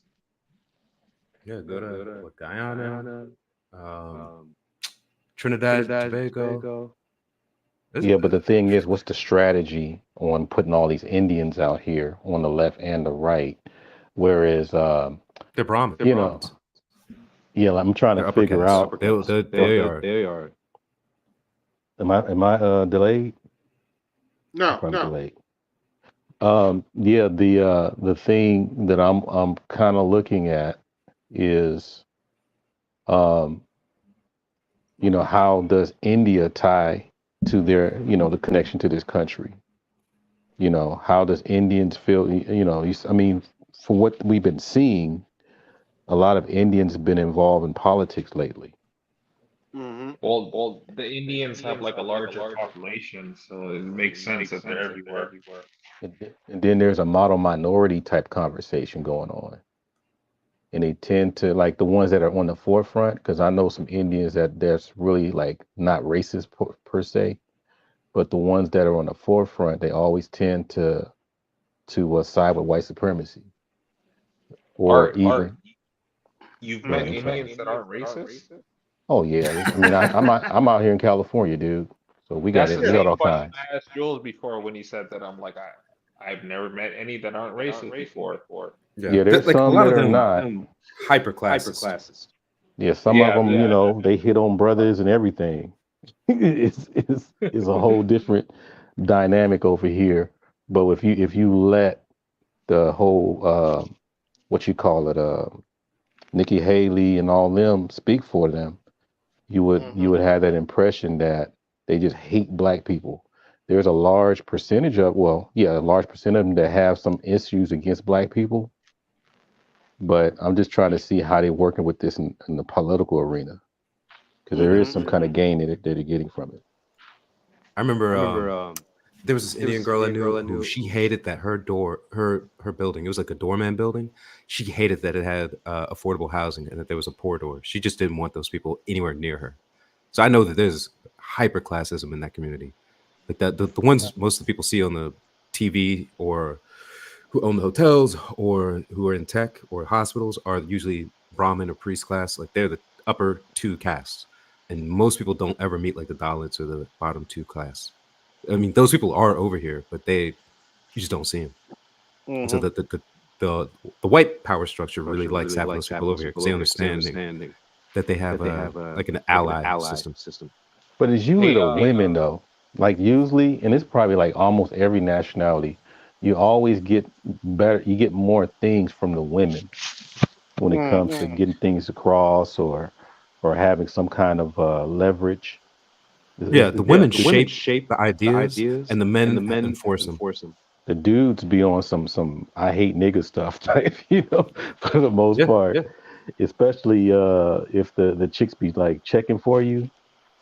It's like, dude, I don't mess with why you think they treat us bad on the job? They're like, oh my God, my daughter's looking at you. I'm like, ain't my fault. Tell her to look somewhere else. Number two, what do you have to say on I think they're South Asians, I could be wrong, or East Asians. It's one of them. Well, What Indians? Yeah. Yeah, I think they're South Asian. I mean, technically they are, but I just saw a report today, CNBC. Their median income household, they have the highest in the country. So, I mean, they're coming from a background of a caste system. So you being black here, you're already at the bottom, and they're coming here with full awareness of a caste system, of a hierarchy, and they sure as hell are not going to be at the bottom. So they're coming here, they're getting pushed, into the society to basically be in STEM. So STEM alone already, puts them at least economically ahead of us. So, and then they have their own in group, a very strong intact in group. So yeah, that's why you're seeing. That's why they're heavy in politics. And trust and believe, they're not gonna let us in. I promise you that. I promise you. Yeah, That's why people are they saying this is why I say it's over. Like dudes don't get it. There's no sense of you're gonna urgency. basically have the transcendent like that. This was it. The Eugene Robinson book probably lays out the best cases. Like the only people who are gonna make it are like the upper middle class, the transcendent class, and then like some of the people who figure out a way to get themselves in certain institutions. Mm-hmm. Like a lot of Yeah, people are gonna get stomped down. it already happened. I keep on saying this shit happened in 2020. I'm not like being negative to be negative. Like I'm just realistic. The top 10% have 90% of the assets. I mean, the top 10% have 90% of the assets. Mm-hmm. Think about that. And the top 10% have they're getting income from 90% of mutual 401ks. No, it's 97%. I think about that. This is why I stress guys got to get into the top 10. I mean, realistically, since 2020, it's the top 5 now. This is why I say what I say, man. Like, I don't just talk up my ass. Like, dudes really need to have urgency, man. Like, after this decade, They it's don't want it. to. They don't want to hear it, man, because they feel that you can forklift your way out of this, or Nah, deliver mail out of, or dump trash, or. And it's like, dude, this. You got to think bigger than that, and you got to look at the level of your Seriously. competition. yeah, This You is know, it's this is everybody absolutely ain't fair. They're not fair, man. So why you no. thinking they thinking that they just looking past color and all that, and everything is change? And I'm like, bruh. That's what they sell. Well, Scott. to kind of support what Salchi was saying, and to kind of go against what you just said, Art, they're not going to essentially look at color as like the ultimate way to divide people, but they are going to look at wealth, which a lot of people of color, especially black people, don't have. And so they're going to use that as a proxy. What kind of income is tied to color, to black color though? Low. Thank you. Yeah, Go well, ahead. Yeah, that's what I'm saying. across the board. It's not going to be hoods. It's going to be white hoods. It's going to be green pockets, portfolios with, 800,000, 1.5, 2.8, million, billion, whatever. That's what it's going to be. And if you can't afford to be in the mix, you can't be in the mix. And that's that. It's like But I said, mhm. and I continue to say when a lot of people ask me why don't I work for a big sports network, like how much money you can make working for a big sports network. You know how much money I'm going to make having my own. Mm-hmm. Yeah. But I know that's guys who got fired y'all. from You heard ESPN. what he said, right? I mean, that's the key. Is because let's stop. I mean, I hate when people, well, not y'all, but people act like this doesn't exist. The whole nepotism and all that. They, most of this stuff. I don't care if it's from the top to the bottom. Usually, if it looks like the person that they're hiring or bringing up, they're hiring them before they hire you. Of course. Even if you're a contractor, even an independent, hold on, even if you're an independent contractor, they're going to always pick the other person to give them the account instead of you. So that's very important. See, people keep thinking that when you walk in, your whole skin color is invisible. It's not invisible. Like you're the magic Negro. And you notice when a lot of us black folks are in these positions, we always gotta like tiptoe in this mug, or we gotta always try to say, hey, some kind of way to show that you're no threat. You gotta show that, and you gotta say a joke here and there just to make them feel comfortable. You know who was talking about that? Dr. T. Dr. T was talking about that. I'm sorry. Go ahead, fam. I'll sit back. I'm absolutely a threat because I know what I'm doing and I know how to call games and I know how to host and produce a sports show. 3 basic abilities which they hire people for at what's turning out basically to be minimum wage. And again, people ask me all the time, why don't you work for ESPN or for Fox Sports? Fuck all of them. I'm toppling them over. And people don't think it's possible because I'm 51, coming out of a cancer fight. It's like, man, you won't be able to do that. Fucking watch me. Well, that threat. Costs too much to run. So Oh, you could run bruh. a Yes, sir. mean machine. And that they threat got rid of him. turns out. Oh, go ahead, fam. Go They ahead. got rid of. Do you have the I, extra I, tab I, I, open? I knew two people who worked for ESPN probably 5 years ago, and this is before that layoff back then. And these guys only went on there to get their name and face out there because they had side projects and they made their major money. So instead of the 75 to 80K that they got from ESPN, they were like, all right, I got a year out there and I got more business. So it was like a referral portal. Yeah, what I was saying though is that threat. An extra tab open. Say that one more time. I think you have an extra tab open. On my phone. No, it's always like that because of this. I'm part of the Android gang, and I'm part of the no Bluetooth zone. I don't like doing Bluetooth, so I just do wire. So that's probably what's happening. But what I was going to say before I forget, because that whole thing about being a threat, another way of saying it is that you're just being subject to being jealous. I mean, they're being jealous of you. And the part I was going to talk about that on Tuesday, but I'll talk about it tonight. I think we have to start realizing the value of your worth, because most of the time, if somebody is jealous of you and they're under you, that's a whole different ball game. But when they're jealous, when they're over you, they can control a lot of outcomes of your success. And that's the part where you have to be armed. Like that. Yeah. So that's why you got to be armed, and I know Sauchi is no stranger to this. You got to be armed because you got to have your tools wherever you at. See, we keep thinking that, oh, when I get in, they're going to treat me fair, or they're going to look at me because I'm a hard worker. No, man, you got to be the Isnick when you walk in. You got to be all that. And you got to show them that, hey, even if I lose this job, I got somewhere else to go.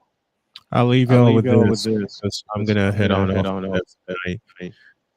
When I did 3 remote broadcasts for UNC Greensboro, I frightened the daylights out of them because they flat out asked me, do you want to do some basketball for us in the future? Man, I stayed true to them until they weren't true to me. And my games were on ESPN Plus, and thank God they sent me the footage of that, because now I got a lot of demo material I can use and put on my website. Do you know they kept asking me to call them with updates while I was healing from blood clots and everything? And then all of a sudden, halfway through the summer, they changed administration, and I never heard from them again. And I'm not surprised that happened. Yeah, I was about to say it. Like they don't care about your health. They don't give a shit. They're concerned about is their profit. They never have. Like that's the thing is, like, look, I gotta tell y'all, man, you have got to realize that nobody has ever cared about your health except for the people who fought to get you, 40-hour work week and then healthcare. The only times they did care about health was when they found that it was a good way to get better employees when there was a lot of contracts going around World War II, Kaiser and all that stuff. Yeah, like they're cheaper long term. Yeah, like that's why we have Kaiser Permanente. But you really have to always be moving, shaking, letting them know that you are active. That's what I've done. Like I got hurt a couple weeks back, and I'm mostly good, but I didn't stop. I slowed down a little bit, but that didn't stop. And it's just like it sucks to say it, but all of us are gonna have to work till we die to a certain point, but it depends on are you gonna go full speed, half speed, quarter speed? It sucks, but I went full speed tonight with the game that I did, the Mavericks and the Warriors, and I came home.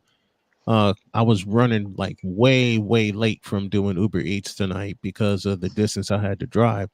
And I talked with my wife, and she said, "You still doing your game tonight?" And I looked at her with doubt, and I said, "I don't know." She says, "Man, you better go do that. You already scheduled it."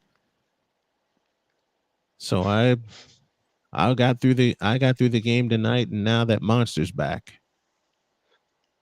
Okay. Now that Monster's back, because I got football tomorrow, and I got Michigan. I got 2 games tomorrow, basically, and then I got Michigan, Alabama on Monday. But the only thing I have to be cognizant about is that Sunday through Thursday, at a certain time, I take my daughter to work, and I can't do a game beyond 8 o'clock. Friday and Saturday, it's open game. But let me thank AB again for having me up, and thank you guys on the panel for chatting with me. I appreciate you guys. I'm going to listen in for the remainder of the night. I'm heading. Kabong. Oh, one kabong. Gotta do that. Gotta do that. What's up, F Holiday? I gotta give. Well, let me give y'all a couple. What in the all types of blue hell? God damn it! You can't make this shit up. I'm the juggernaut, bitch. You fool! Wait, one more. What is that? What the fuck is that? And the requested one. Kabong! And Robert Montgomery Knight echoes how I feel. When my time on earth is gone and my activities here are past, I want they bury me upside down and my critics can kiss my. I'll leave y'all with all of those. The great Bob Knight. Excuse me. What's up, Mike? I just wanted to add, the game is, and the financial game is, and of course within the sector, amongst blacks, they aren't aware because of, excuse me, the system that we're, how we're raised, generally speaking, not having intact families, all that other stuff. You're really supposed to have your financial shit in order within 20 years. Like this whole 40+ year deal, that's not the real game. Mhm. That's for the financial losers. Like, listen clearly to what I'm saying. The financial losers. That's for everybody else. You really should have your shit done. I'm not saying like you're rich, but I'm saying like really solid by 40. Mm-hmm. But again, we're not, generally speaking, raised for that. Because there's a lot of reasons going on. But those of us, who do make it out, out here busting our ass, we sacrifice in terms of fun, what have you. A lot of us get ostracized when we try to tell everybody else, listen, on the financial end, you need to be here so you don't end up there, when you're older, because it's only gonna be, one, you have less time, and two, it's only gonna be harder. I mean, it's just look at older folks. It's like you're not like being judgmental because you know everybody's specific situation for the most part. But it's like, listen, we have the internet now. Like you can see how it ends, and it's going to be worse for us if you don't do better. I mean, it's really that's like this is what boggles my mind. Like, why can't these guys see this shit? It's pretty obvious. They walk in. They're blind to it. I'll answer that question, Equalizer. They're blind to it, and I say willfully and woefully blind to it. Scary. For me, I've had health problems. I went through a divorce. I went through an abusive relationship. All kinds of stuff. I really didn't hit my stride until 2018, and coincidentally, that same year I met Jody. Now it's time for war. Now it's time to take off. For me, and this is me personally. Yeah. And you're right. And Equalizer, you're dead on right. You're dead on right. Should have had this stuff solved at 40. But when you're thrown, I don't know, 6 or 7 curveballs at once and you miss them all, you're kind of thrown behind the 8 ball. Yeah, but that's what I'm saying. Like it's the information. I'm sorry. The information is not the norm. So I'm not like picking at black men like individually or just in general. I'm just saying like the information is not, unfortunately, is not the norm. And when we try to get it out there like it's the norm within the subculture, but I expect everyone on the outside to be against it. But it's worse when black guys are against it. It's like, dude, like you're destroying your own future. And we're trying to get us. Obviously, everybody not gonna make it. I mean, come on. I mean, that's obvious. But Jesus, we can get a critical mass of us to make it. That's the point. And it's not anyone's individual responsibility to choose who it is. You just put in the work, and whoever it is, the large, a critical mass of us, that's it. That's what matters. The shit will trickle down. That's Yeah. but everybody wants to be the fucking chief. Yeah, Yeah. too many people have I get what you're saying about that, but a lot of people have a problem of expecting that someone is going to save them, like they're not going to save themselves. Like, what's his name? Frederick Douglass said, "I prayed and hoped that Jesus would set me free, and I found that my feet did it better." And a lot of Exactly. people don't have that Yep. determination. Of like, I have to do it. Like, Yeah. there's nobody's coming to save anyone. I No. mean, you might meet some people that you can link up, network, and that's the real goal. They have like a good network of people that can link you in with different people, different Exactly. positions, and Yeah. then broaden your network. I mean, that's one of the things that college can bring, amongst other things. But a lot of people don't get that instilled in, like, how do you make a generational professional class? How do you make a generational labor class? How do you have these guys? I mean, I know white guys who are third generation plumbers, welders, machinists. Like they have certain areas of the economy locked in. Yes. Yeah. And we don't I really hate to think say about it. that. Some people have to be. Some people just not invited. They shouldn't be invited to the boardroom. Period. I hate to say it like that, but that's they have to be prepared. Just like you put in the work to get there, they have to do the same thing. Yeah. We're too busy trying to be the cool person or the likable one. Ain't no likability when it comes to success. Right. You got to be able to play the game just like everybody else. There's no exception. We got to do extra, but Yeah, we do. Yes. Well, Art, I want to say thank you for having me on your panel the other night. I appreciate it. AB, thank you for having me up here tonight. One more kabong. And the snowman's going to say goodnight. I love y'all. Thank you very much for having me. I appreciate it. Happy New Year's, fam. Happy New Year's. Peace. What's going on, Mike? Man, he peaced out. Mm-hmm. Could I be heard? Yes, you can. Yeah, now you can.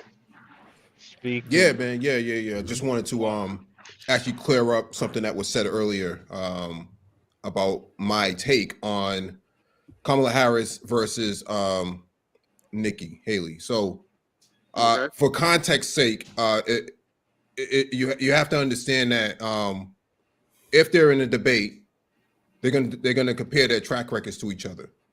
And so when I say that Kamala Harris would mop the floor with her track record would mop the floor with Nikki Haley's. There is no contest with that. Okay. Yeah, so I'm clearing that up so that you understand that, because I kind of heard you scoff at it, but you have to understand the context of it. There is no way that Nikki Haley can go up against Kamala Harris, pound for pound, line for line, when it comes to political track records. There's no way that Nikki Haley's going to be able to get out of that. Under Nikki Haley, there was a terrorist attack, that forced her hand to do something that she didn't want to do, that she's on record for supporting in the first place. Kamala Harris doesn't have that, hanging over her head.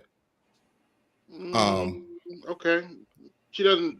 That's true. She doesn't necessarily have the racist stuff hanging over her head, like the Confederate flag and supporting racists. That's true, but she does have her prosecution record over her head. A prosecution record that's already been under scrutiny, under a fact check, right? So that's not anything that Nikki Haley can land back as a response. There's no way to get away from terrorism. You can't replace terrorism with incarceration or accusation of incarceration. There's no way to get around that. Wait a minute. How did terrorism get? Okay. Yeah, the 9 parishioners that were killed in South Carolina, that was a terrorist attack. Agreed. Obama even claimed it as a terrorist attack. And in fact, Obama was the one that spoke at the eulogy down there. Remember? Yeah, you're referring to the Dylan Roof stuff. Yes, agreed. That was a terrorist attack. Yeah, so that's what I'm saying. That there's no way that Nikki Haley can go up against Kamala Harris track record for track record. It's just not. It's not possible.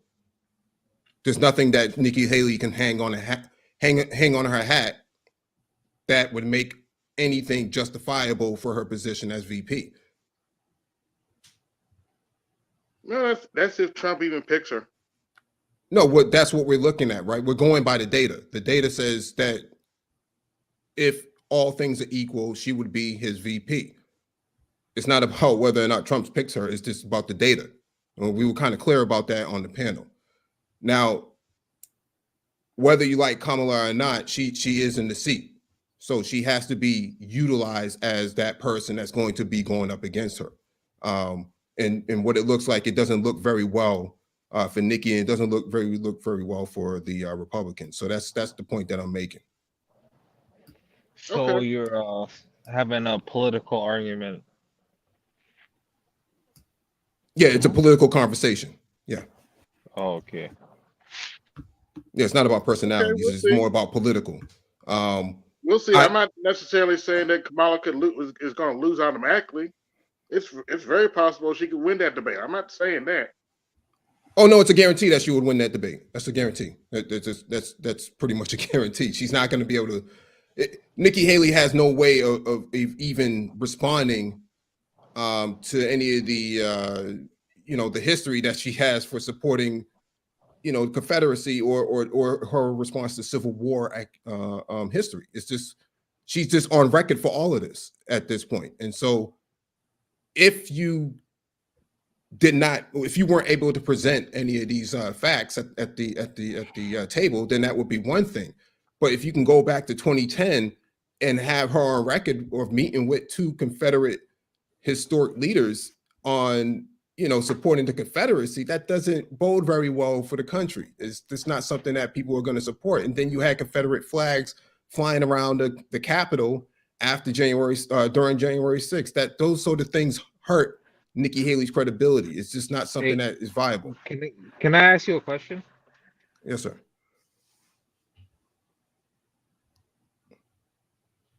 That's the question.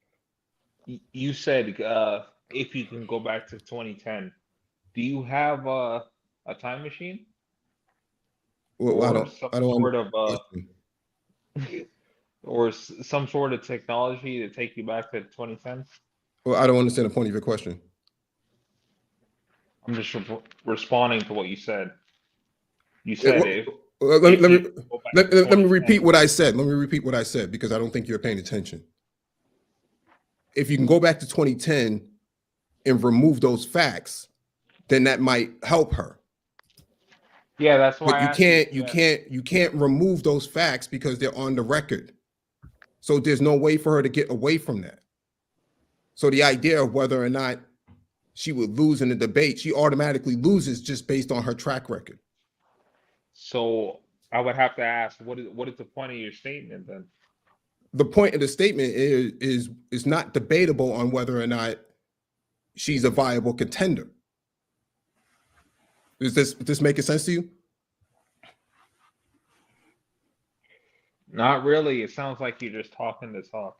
I'm not. Okay, Andre, he's saying that if they went toe to toe at a debate, the no matter what Nikki Haley would have to say to Kamala Harris, right? Kamala Harris will have all those things that Nikki Haley has, things that happened under her watch when she was governor. Yes, all the different things. Yeah, that would kind of pretty much shut her up or shut her down if they went toe to toe. Because basically, when you're debating, you gotta go on what you've done, to prove that you're qualified. So when you have that American conversation, as far as I'm for the people and stuff like that, that would be a red flag if they're on the stage. That's what he's saying. Yeah, I somewhat understand what you were saying. It's just once I heard that go back to 2010, that's why I asked, do you have a time machine? Well, because 2010 matters because that's when it was discovered that she was making, that she had this on the track record, right? That's how far back the track record goes for her. A lot of people don't know that, but they know that. And so if you can redact that part of history, that would probably be beneficial for her. But in the debate between her and Kamala, that's just not, it's not viable for her to come out as a winner. Generally, I agree. The only thing is, she's getting a lot of, white women who are supporting her. Which one? Not Kamala, Haley. Nikki Haley. Yeah. So, and publicly. So I mean, I do definitely agree. Based on resume, yes, absolutely. But on perception, on what I'm seeing trending right now, I would say no. Right now, well, obviously, who knows what the fuck could happen next year. Her position on abortion makes it impossible for her to gain support below 40 years old or below 45 years old. The birthing age of women, and so that doesn't sit very well with them. And so I don't know if that is also a position that she can take all the way to November. I don't think that that's going to work very well for her. Now, would Nikki Haley be like a Sarah Palin 2.0? But that's the thing, Art. If she's smarter than Palin, right? And Palin is considered to be this bimbo. How is it possible that Nikki could be this much of a clusterfuck? Right? It doesn't seem like it's any advancement at all. I think she is better than Palin, but I don't think that she's that great of a candidate for Republicans. I think that Liz Cheney is probably the best candidate to have on their ticket, but she's never going to run with Trump. And so, what are they going to do? Correct.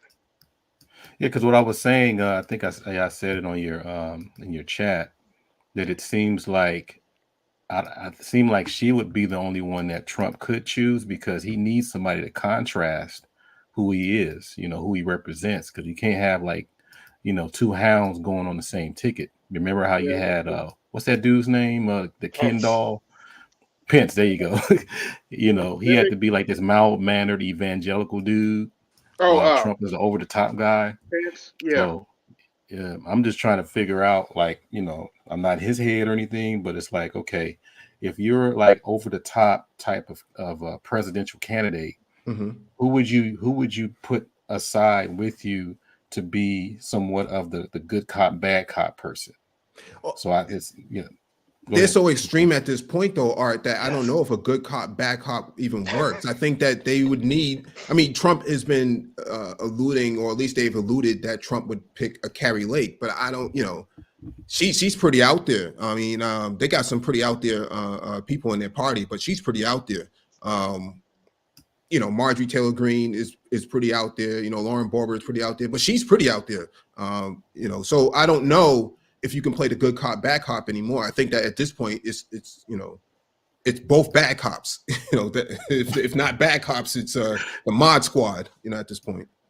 Now, do you think the Lee Atwater thing would be necessary in these different campaigns and stuff like that? Because it seemed like they definitely need some kind of dog whistle under the table type speech, because I think that's what Nikki Haley was missing.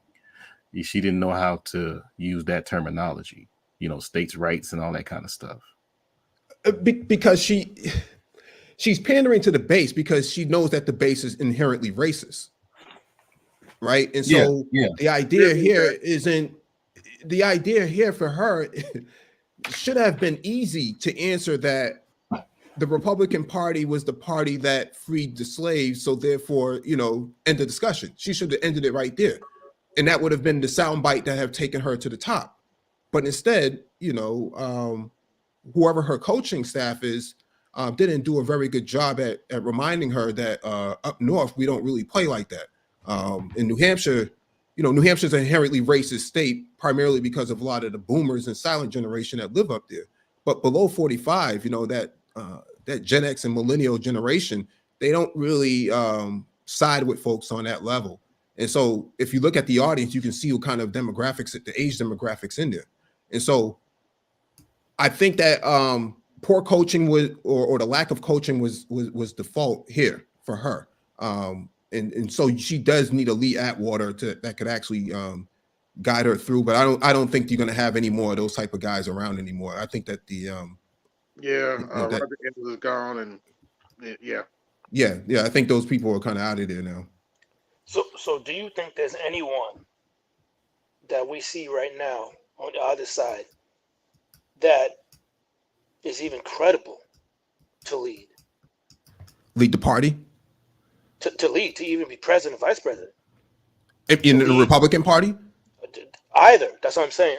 Oh, Either side. What we see right now. Do you see anyone who can literally take America? And obviously, they cannot fix everything, but at least turn Right. things into the right direction. Do you see anybody right now? I think Liz Cheney is probably the most grounded person within the party, but she's even to the right of Trump, right? And so you ask the question as to who can lead the party out. It's difficult because the party's in shambles right now. They don't really have any cohesion at all. You know, they're pretty much talking point down. You know, from a campaign standpoint and from a party standpoint, they're just all about talking points. They haven't really put anything into policy yet, other than like, you know, putting up a wall at the border and stuff like that. That works, you know, for 5 minutes, but then when people really need to eat and people really need to you know, get jobs and things like that, they can't really hang their hat on that. You know, they've opposed all of those policies, and so I don't know how they would get out of that. Hey, Mike. I'm not gonna pretend like I understand American politics, but for the fact that like you haven't actually answered a direct question, I think you would make a great politician. No, he answered the question. He answered the question. That's a valid question. That's a valid answer. I personally, I don't think anyone qualified personally, but that's a valid answer. Yeah, I'm not sure where the insults are coming from because I answered the questions pretty clearly. I thought it was pretty clear in my answers. The party is the party's in shambles. The Republican Party is in shambles. You have people leaving the party. McCarthy just left. You have Adam Kinzinger left. Most of your sane thinkers within the party have left. And so where is the party going to go? Who's going to lead the party? Doesn't make a whole lot of sense at this point. Mitt Romney's out of here. So what are they going to do? That wasn't an insult. My apologies if you took it as such. Yeah. Well, what I'm saying here is I've answered the question pretty clearly. I thought I did. So, yeah. But from a Democrat standpoint, I think what they have right now is Joe Biden. I think he, you know, that's the only thing that they can actually run with. I think the future of the party though does look younger and younger. If you really look at who's in Congress and who's in the Senate, definitely some viable candidates that's going to come out of that. I mean, it could be speculated that Warnock could be running in 2028. I think that's a probable choice. That would be interesting. So you don't see any threat that's going to come down the pike on the Democratic side as far as any kind of raw meat or some kind of dog whistle or whatever else that they can throw against the Democratic Party? Whether it be media, whether it be, I guess, the right, whether it be any partisan type people. You think that could be coming down the pike between now and November? They got tons of shit that can come out. Because I don't think they're gonna lay low. That's what I'm saying. The only thing that's going to hold them up right now is this whole Israeli thing. I think that's the biggest hurdle that they have to get over. Up until October 7th, they were doing fairly well. I think that Joe Biden made a huge mistake siding with Netanyahu on this. I think that that is really going to hurt the party with the younger voter base. Now, whether or not they still vote at the ballot or they decide to jump ship to a let's say a third party contender, I don't know. I don't think this is going to end very well unless they do something to prevent Israel from striking any more than what they're already doing. I think if Joe Biden can come to a peace agreement, I think that would probably save the 2024 agenda. Possible. It's a possibility. And there's no what I was gonna say. Oh yeah. So I went over that article. When they did the whole thing with Colorado and Trump as far as taking them off the ballot, and then you got Maine and all that, and it seemed like it's crescendoing in different states. But you had I think it was 3 other Republican officials that wanted to do the same thing to what do you call those states? Swing states. Swing. There you go. Swing states. Can they do that? Well, attorneys in those states are coming out and saying you can't do it, so they're working on clearing that shit up, man. So Yeah. I would just hang tight at this point. At this point, I said this months ago. I said, don't be surprised if Trump runs. Again, I'm just a practical person, man. I really don't can like throw this shit stuff. at him, but Is it going to be a big back and forth, with all these different states taking people off ballots and things of that nature? Absolutely. which is You can't. which is crazy. It feels like you're slowing down the democratic process or like interrupting it. Like it feels like corruption. Exactly, and to do that in the economy that we're in, and the economy that we're especially going to be in within the next 2 years, with all the shit that's pending. Yeah, I don't think So them taking. it's not smart. Yeah, I don't think them taking Trump off the ballot is a good idea. It's a very bad idea, and it sets a very bad precedent that It's anti-democratic. Let's just be honest that we know that the Republicans going to use to play shenanigans. Yeah. I mean, I don't like Trump. I don't like any of them really, but I don't like that they're removing the option from the people. Like, let them decide, and it's only going to raise up what is already a pretty tense country that doesn't have a lot of things that we have in common.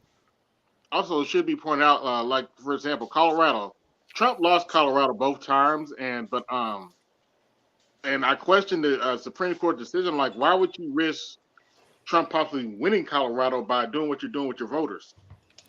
I don't think that it's about whether or not Trump is going to win or not. I think they're setting a precedent for the legality of it. Because they have to actually bring that up. That you have somebody who's potentially involved in violating the political process, still running for office. Now that can't happen. And so they're going off of what happened in New Mexico with that county commissioner who was involved in the insurrection on January 6th.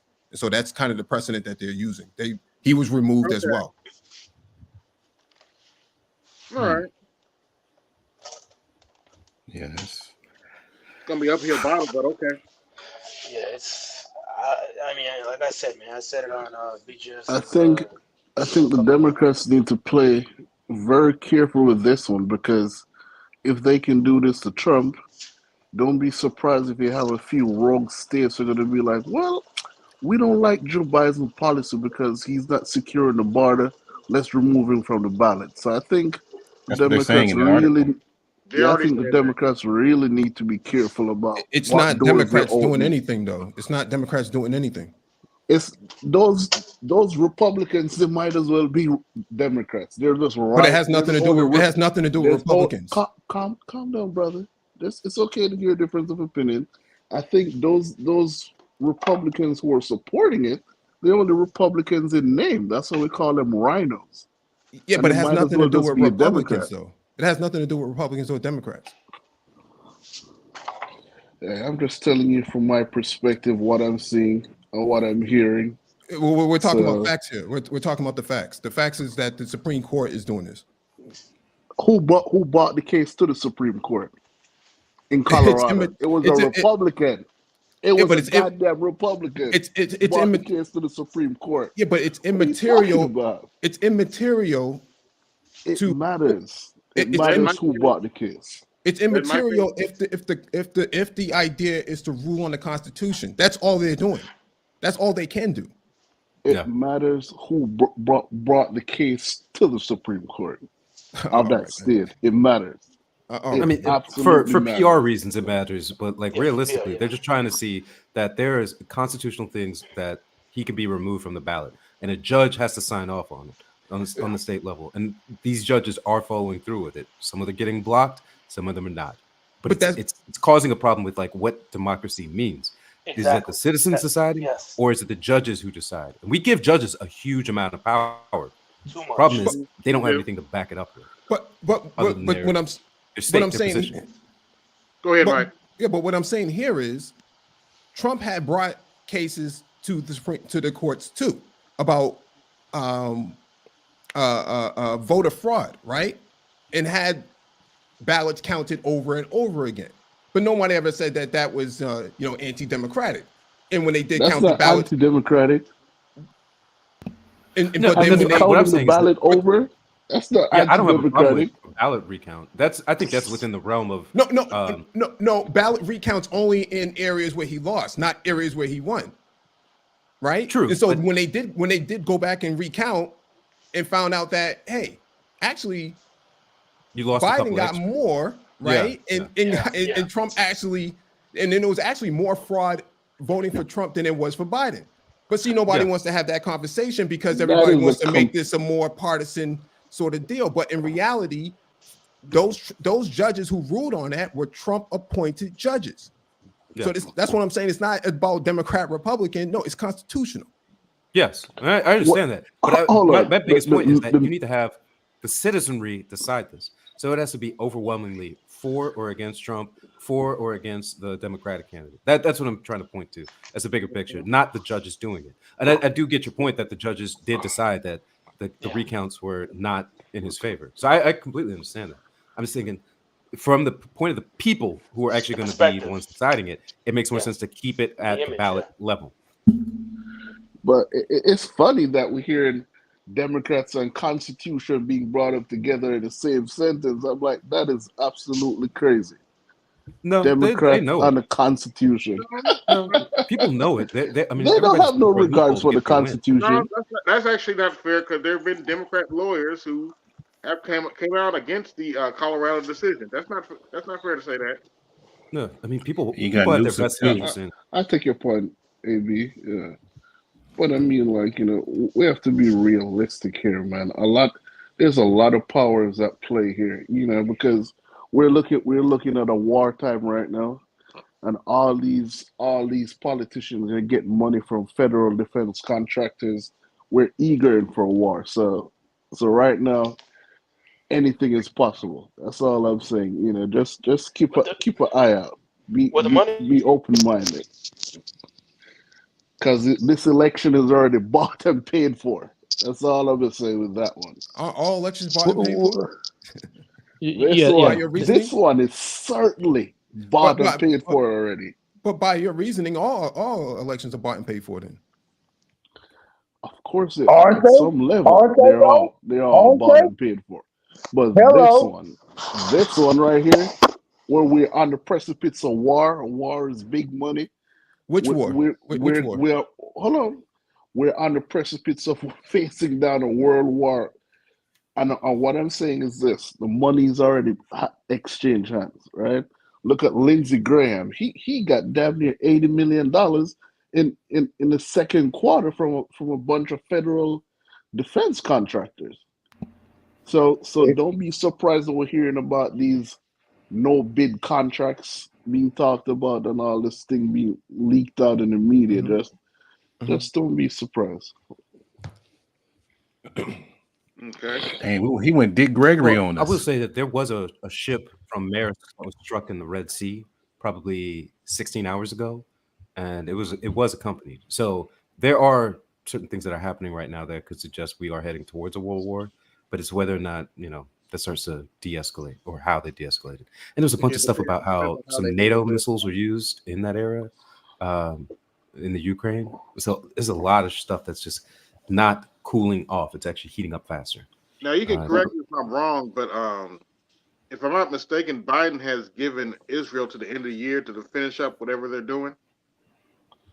They're going to do it. They're going to finish. At least that's the report I heard. I'm not sure if Israel's going to stop or not, but the report I heard is Biden's giving them to the end of the year to finish up whatever they're doing. Then they have to come to a ceasefire agreement.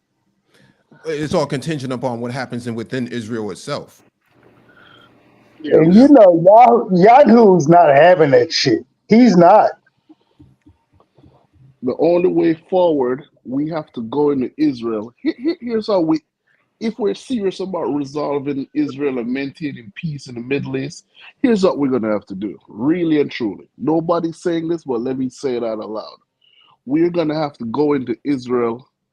We're going to have to form an international coalition, go into Israel, defang them by removing the nuclear weapons from them, and hit a reset on Israel. That's the Ain't only never, way never forward. gonna happen. Probably not going to happen. Yeah, that's not gonna happen. That's It's not That gonna never ain't happen. gonna happening. happen That ain't because they happening. compromise That all ain't of our happening. politicians. No. That But ain't Now, happening. it's the hold only on, wait a way minute, forward to establish peace. wait a minute.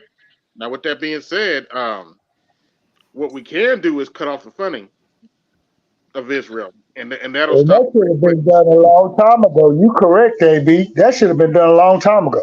We just should have I'm said, we're going to nip this shit in the bud. We're going to kill this funding and Yahoo, and you go shut the fuck up and calm the fuck down. And if not, we go tighten the grips even more. But we ain't got no balls. hey, let me Well, say this real quick. Well, House Look is at look at the director of the CIA. Look at the director of the State Department. Look at the director of the Federal Reserve. Joint Chief of What do Staff, all those people have in common? okay. What were you going to say, Mike? Oh no, I was just going to say I think the reason why Biden is saying you have until the end of the year is because that's when the new Congress will come in, and Okay. you know House controls the spending, and so you know right now Republicans are basically holding it up by saying that you won't get any more money for Israel or Ukraine until there's a wall put Yeah, together, to the and point. so the funding is actually being held up by Republicans right now, but Democrats would definitely uphold that, will withhold funding as well, and no different than what Republicans are doing right now. They're going to play hardball, and Netanyahu, this is his only chance to get anything done because after this, you know, he's pretty much he's pretty much out of business. Yeah, they don't like they don't like him very much. I don't see him being in power too much longer. I mean, Yeah, I that's mean, the there's a thing. civil war brewing over there. There's a civil war brewing over there. You know, Ooh, that bad, I know that bad. yeah, younger Jewish people are not really down with this whole entire thing, especially So after they you know. say. So they say. But Well, yeah, I think they've really played both sides of the pool table, or all sides really. Go ahead. yeah, no, you're right. I think that you know a lot of those guys are coding Python and eating donuts or whatever it is, and like I don't feel like putting on a uniform today. Like, what are you talking about? You know, I'd rather be up here, you know, playing Call of Duty or something. So they are very much apprehensive about suiting back up and going back into the field. They don't really want to do all that. And in fact, there's been a lot of questioning by younger Jewish people about military spending. You know, why are we spending so much money on the military when we're cutting social services within the country? It doesn't make a whole lot of sense to them. And so, Right. Well, Yeah, so I I think actually disagree with that. And that, man, I've known enough people who served over there, and then enough people who support and send money, and they want that land, right? I think they play both sides of the pool table. Like they really want to No doubt. say that they, have sympathy, and maybe some of them do, but they ultimately know what the goal is they're not making enough children to, take over the land by numbers, and so they have to do what's necessary. And it's been 100+ year project, right? And a lot of people, well, longer if you want to talk to other people, but I mean, you could talk to some of their founding people who went over there with the kibutzes and stuff. Like they did some heinous stuff to get their foothold in that territory, and they're not stopping that. They're actually ramping it up. So I think there's people who are against it, who say that, but when you look at the actions and the outcomes, it doesn't suggest that they're going to try and stop. I'm in the tech community, right? And I deal with a lot of startups and locally here that majority of them, 2/3 of them are actually Israeli based. And a lot of these young Jewish, tech professionals or tech evangelists, they're not really interested in going back over there. They would much rather, stay here and build up their platforms. They're just not interested in going back. And when I was in Africa, many times, I met many people who had already served over there in the IDF. They don't really want to go back over there. They much rather stay in South Africa or wherever they plan to go do business, and not have to go deal with any of these these issues. They're just not interested in war like that. From what I can gather. Take it easy on the J word. You're allowed to say nigga all you want, but that J word is dangerous. he's Small hats chosen people, but yeah. If what Mike's telling is true, that sucks for Netanyahu because apparently he wants to go to war with everybody over there. Because that's the only way he can stay All right, and you stay got in my power. favorite one. Yes. Yeah. Yeah. But isn't he on Mike, serious question. Wasn't he supposed to be on his last term that he can't run anymore, correct? Actually, to answer your question, AL, he was already in trouble before October 7th because he was on trial for corruption because they were Yeah, trying I remember that. They got his they were wife trying to mess with first. the courts. Go ahead. No, I said they got his Go wife ahead, first. Mike. No, I said they got his wife first for corruption, and then they're Oh, going after him, right? So they took his wife down first.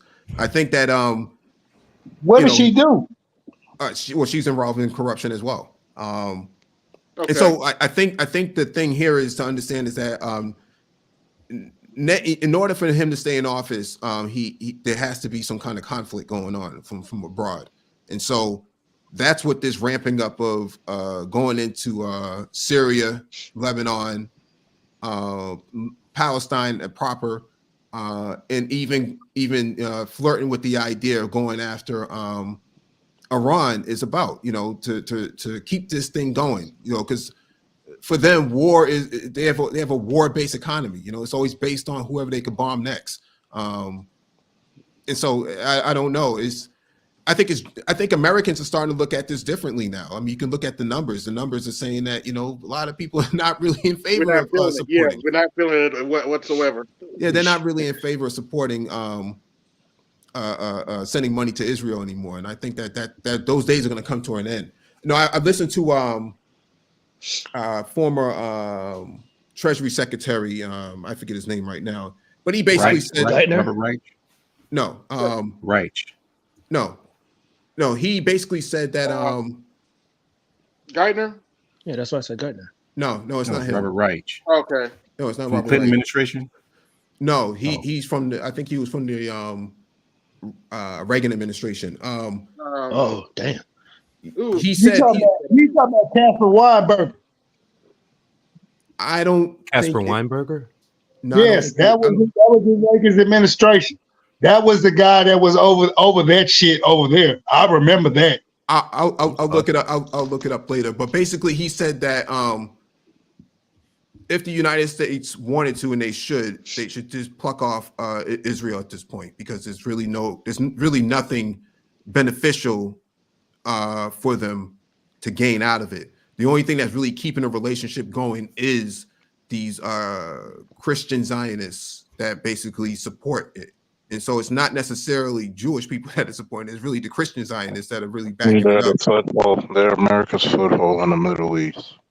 Yeah. The Coors family and stuff like that. Yeah.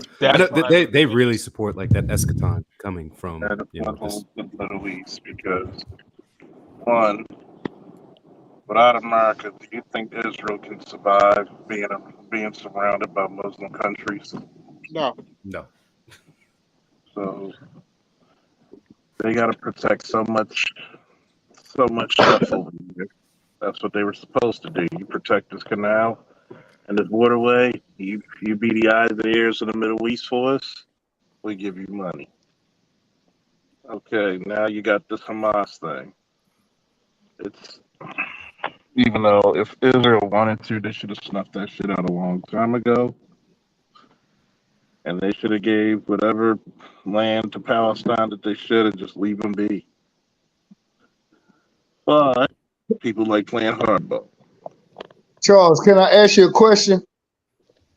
I guess. Okay, the Hamas are the terrorist group, correct? One of them. They were the terrorist. Hummus. Depends on your view of them. Okay. My question is, they're the terrorist group. Are they against Israel or are they against Palestine? I'm just trying to gain some clarity.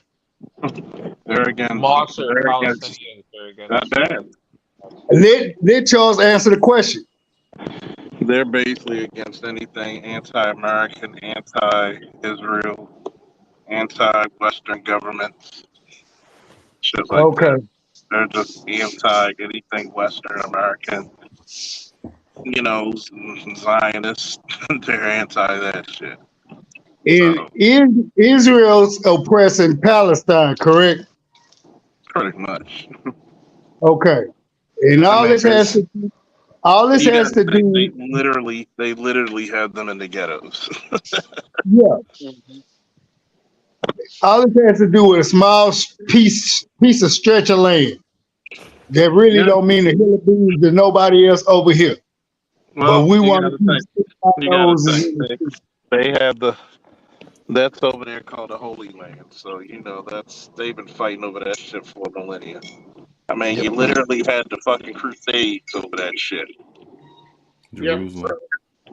you kind of look at it like, even though let's tell the truth, you didn't you left black, but you came back, um, so Small a hats. lot, huh? They came back small hats. But go ahead. Oh yeah, very very light skin, super light skin, almost invisible, almost So, intangible. But so you got to think about it. It's about the Holy Land. It's about all kinds of shit. It's about so basically who? it's the Western world's foot. You know, Okay, I foot, got that foot, part. Now, who is Netanyahu threatening to use a nuclear weapon on? Another a small stretch, a piece of land, that same land. Am I correct? Is this what he's threatening to do? Yep, He's that is already correct. displaced. One. He's already displaced 2 million people. Yeah, there's one proposal that they want to get all this stuff at the southern tip of Gaza to create Uh an huh. alternative path to what's the current Canal, and then there's also another plan, which is their what do they call it? The Samson plan, where if they actually do get pressed on by all the Arab states, they just light up the whole region and just take everyone down with them. they just Is it flood the it all. Samson Plan or the Great Israel Project you're talking about? The Greater Yeah, Israel Project. they're No, just the Samson plan is if the Arabs do attack us, we just light up the whole region with nukes. That's the Great Israel Project is we take everything from Cairo over to the Euphrates. Yeah, well, but we just want to show you how hypocritical America is. Israel is doing all type of crimes against humanity, and the American media is just looking the Called other way. APAC. Just to show you, The Americans are the biggest It's nothing. benefactor of the just to show Israel. you how Called, hypocritical America is on this oh, issue. wait a minute. It's called APAC, and they buy both sides for the record. But you have to Yeah, yeah, remember, yeah, you yeah. guys, Wait, America is tied with the Vatican and Israel. Yeah. yeah, you Yeah. got to think about This you got to think about it. What's the largest what's the world's largest religious educational system? Yeah, Catholicism, yeah, correct? the Catholic Archdiocese. Yeah. So think of how many fingers the Catholic Church. One of it's the smallest country on the earth. Has a lot of power, a lot of stroke, Mm-hmm. and AB. you got to realize is that Let Charles finish. you got to realize that one, when you deal with religion, you're dealing with how people behave, how people think. It's control. People don't like to look at it that way, but that's exactly what it is. It's control. Yeah. So you go start. You're already trying to start a war with different races and ethnicities. Now you're going to start one with religion. Now you're going to start one with the government or the state versus the people. It's like people worried about World War III. World War III ain't as bad as we think. It's basically you're gonna be too people are gonna be too damn poor and too damn starving before they can even fight any damn way. I want to You, hear Let me you, throw out AB. a crazy idea. AB said it was like a both sides argument here. He well, said that like the U.S. is funding both sides or has a part in both sides. well, I I wanted could. Well, to answer that question, I can tell you there's two specific time points from the American from what happened here responding. One was in the early '90s, the deals that we made with Bush one with the Gulf War, all that stuff, and then we can go all the way back to when the petrodollar was created. So I mean, especially in the 90s, we really didn't honor our with all the presidents after, Bush won. We really didn't take care of, the Middle East like we said we would in that sense. So I from that perspective, I do not blame them from that, from what we said we were going to do, how we were going to help them protect all this other stuff. We didn't keep our word exactly. I don't blame them. But again, the main reason why we're there is because of, the canal, aka oil, aka commerce. You take those two things away, fuck all. That's the reality. Forget about religion or all other stuff. From America's perspective, that's the only reason why we're over there decades ago. Now the shit has spilled over. This is why this administration had to respond. Do I agree with how they responded? Of course not. But that's why they needed to respond. They're gonna respond because there's so many entities involved. Like, to me, America's slowly but surely cutting the umbilical cord from a lot of places, including Israel. They're trying to consolidate all the power they can stay with. So you're gonna have your oil. I mean, you're trying to play nice with country number one.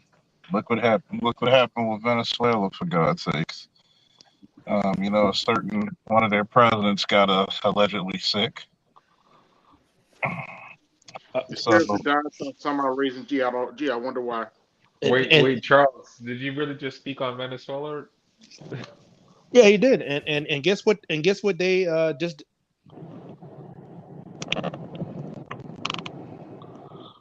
Would it be such a bad idea if we Yeah, send back the European Jews to Europe? Salty, they just took you out.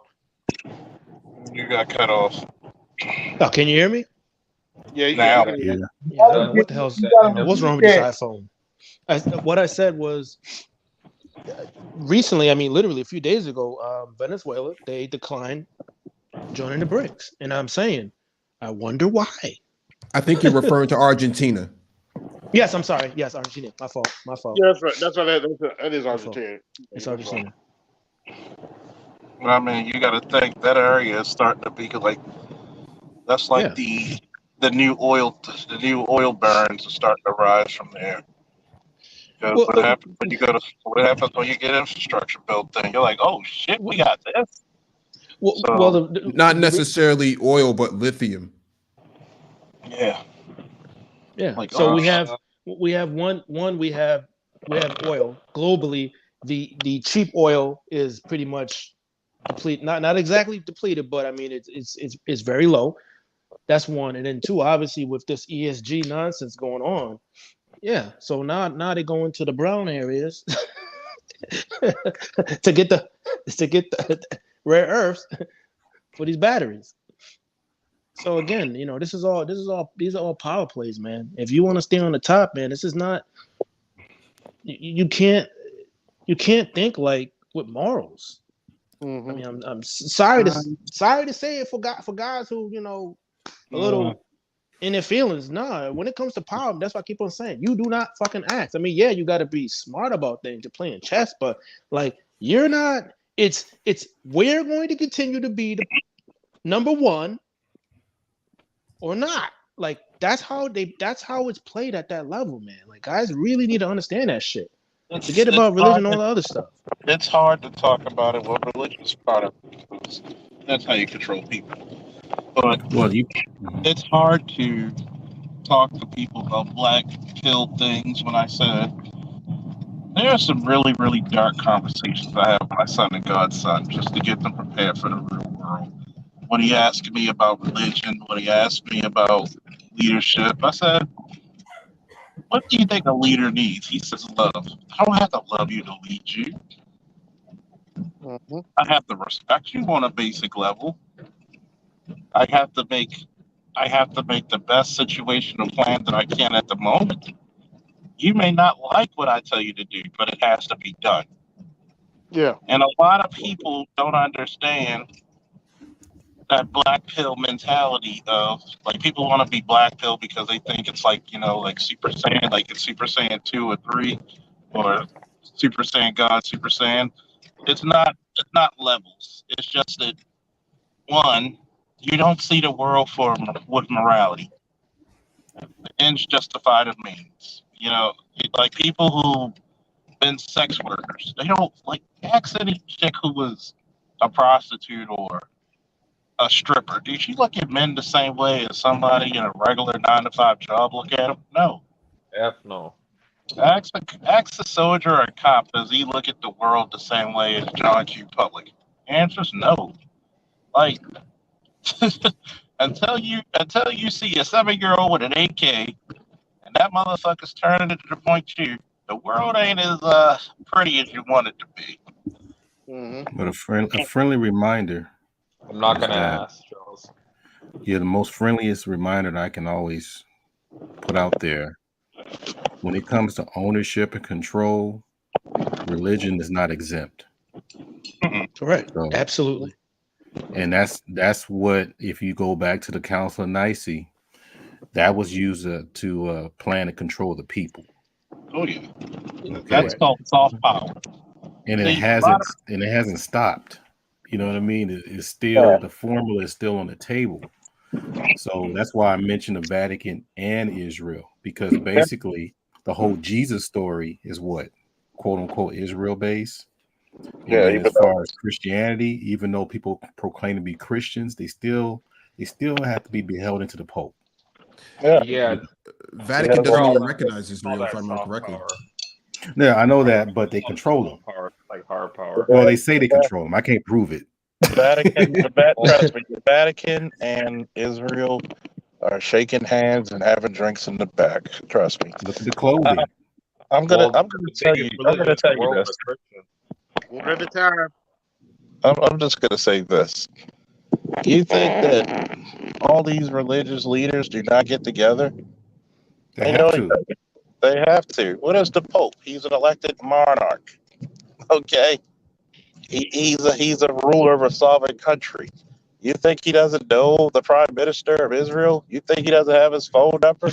You think they don't have secret meetings? Wasn't Queen Isabella Jewish? Anybody remember? I gotta look it up. Of Spain? I don't remember. You gotta look at the fact of with hard power, soft power. Everybody thinks power. Everybody thinks power is that military might. How I control your image of God, and I can control you. Think about it. One of the biggest reasons we went to war was for religion. That's how you galvanize. She says she's Catholic. Like once I seen like the most recent Pope, if he's still alive, once I seen that he accepted science and he was accepting this the rainbow community, I knew it was something else. I'll say that. I knew it was Well, something I mean, else. there's a bunch of Catholics who are sedevacantists who have not recognized any pope since the 1970s. Yeah. Right. Like, there's a lot of people who don't follow the current church, and they have their own stuff in the original Latin, and they're just like, this is some bullshit, and they've been saying that for 50 years. Well, you got to think about it. He still people think that the Pope does not hold. The Pope holds a lot of authority, even over Protestant churches. Okay? God's bankers. He holds a lot. He has a lot of power and stroke. If he says something, the world trembles at it. I mean, hey, who was the first? Who's considered the first pope? Peter. So when you're the bishop of Rome, which is another title of the pope, you carry a lot of stroke with that, because think about how much of the Latino community are Catholic. Think of how much of the Eastern Europeans, if they're not Orthodox Christian, they're Catholic. Yeah. That's a lot of people under your control. And if some of these wars are damn near holy wars already, how many people you think he could galvanize to come fight? The Christian/Catholic community is the largest religion in the world. Aren't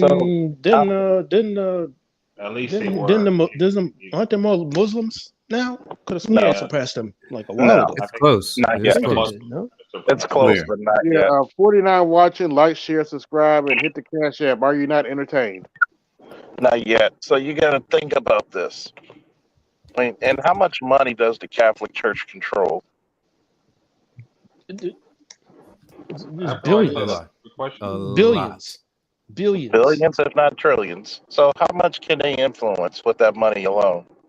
This is the reason why religion is important.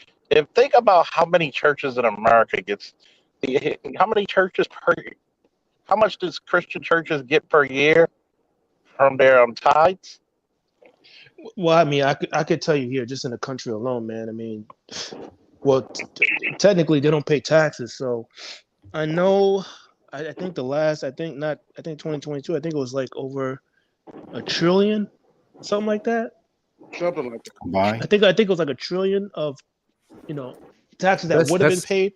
It's a lot. yeah. It's a lot. Like you have to So realize you're that talking about. Catholic So you're talking Church has about the been number one. funneling money from legal They're and definitely illegal funneling money activities to for roughly 2,000 years. Yeah, they're not. And the land they own, the buildings they own, the artwork they own, the historical documents they own, like to get access to some of their library, you need to have PhD credentials, and you have to have very specific instructions on what you're able to access. It's not like free reign like a public library. Correct. Yeah. The amount of wealth, if you had to qualify it, would be trillions of dollars. Yeah. I mean, you gotta think about this, right? They are the number one religious educational institution. They are also the number one medical institution. St. You done- Joseph's and all that. Yep. Yep. Loyolas, all the Loyolas. So you got to think about it, right? When you're funneling all this money and all this control, how many of your children are they teaching? How many they will influence shit that you think for thousands of years to come. And when people say not to worry about religion, that's one of the main things you worry about. Biggest hustle. People I always ask this question. Whatever you believe, does it outweigh your reality? And for a lot of people, yes, it does. People will rather go off of their beliefs than their reality. There would be no gynocracy if their beliefs did not outweigh their reality. Remember, as far as the black church, as long as you're a good Joseph, you're a good black man. Because Joseph was the stepdad to Mary. Yeah. So that story touches us in the heart most of the time, and we get praise for it. Yeah. We don't even know who the father is. We've never seen him. We just know he's God. Think about that. That's messed up. Said he's a stepdad. And the father gets all the credit. Get all the credit. Yep. He Never gets seen all him. the credit. And he's unseen, but all knowing. That's right. First stepdaddy. I mean, so that is our spiritual reality. Go ahead. Think of this. What's the picture of the Madonna? Mother and child. What's the picture of the black community? Mother and child. Where's the dad? It goes back to before you even fire a bullet from a muzzle of a insert rifle here. Soft power maintains the world. Think about it. Soft power got us more than any rifle, any nuke will ever do. They sent the missionaries to conquer most of the people in Latin America first and soften their defenses. You know, what's the old saying? You know, we had all the gold, they had the Bibles. Now we got all the Bibles, they got all the gold. You don't need that. Give it to the Lord. He'll know what to do with it. Tell him, boy. We don't need no reparations. We don't need no reparations. We don't think about it. The good the good Christian Negro will tell you we don't need reparations, but yet Right. they'll complain about how beat up and how bummy our black enclaves are. Well, Make Art that Art just Art just made like a he just made like a very significant point. He said that like Joseph was the first stepdaddy. No, I mean, we're raised to be Joseph. We are praised. We are encouraged to take on a Mary, baby mama, so to speak. We're Yeah, encouraged to Virgin do that. Mary, Yeah, quote unquote. we're not trying to be the other people, but mainly, if you're a good Joseph, you don't have to be Jesus, but damn, if you Joseph, we gonna speak good about you. That's I've all it never is. thought of it like that. That's crazy. All it is just talk. All you are is just a cleanup man. In the Mm-hmm. story, your life, you've wasted your life, to be quite frank, because you've been sacrificing yourself, setting yourself on fire for everybody else, while you haven't accomplished a goddamn thing. While everything around you is burning. You know what's What does the funny? Bible All say? the Go ahead, Art. the Bible. No, I just said what's so funny is that a lot of communities have been taught this as well. But what did the John Henry Clark say? That we out Muslim to Muslim, out Christian, out Pope to Pope. Yeah. So we What do it does the much Bible say? stronger. What does the Bible say? Though I bestow all my goods to feed the poor, though I offer my body to be burnt, if I do it without charity, it profits me nothing. And that's the story of black men in America all day, every day. And that's why they've been seeing black men have been leaving the black church for the most part for decades, and I don't blame them. What is in it for you?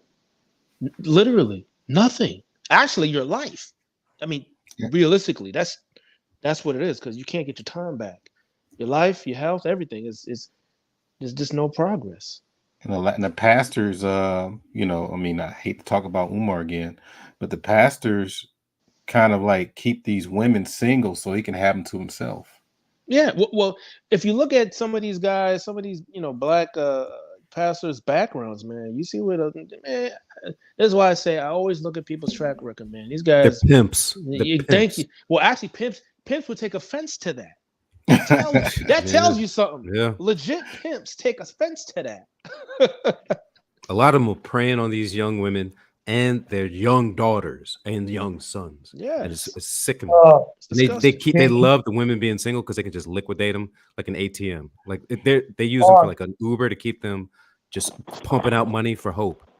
Why do you think like that? Art, Charles, can you say Aretha Franklin's daddy? Yeah. C.L. Franklin. Yep. Why do you think a lot of these churches talk to only single mothers? They'll never condemn them being a single mother, because you know the old saying, when I first came to this space, I said this before. You don't believe in abortion, but you believe in fornication. The math ain't mathing. Wait a minute. I thought you're supposed to believe all the shit. And plus, what makes me upset with a lot of Christians, you got a Bible. Well, we don't have to listen to the Old Testament. Says who? Yeah, that's the Church of Christ. Exactly. And My I told my godson about that. I said, trust me, you try to have a religious debate. I've been reading this thing before you were even born. Okay, let's get this straight.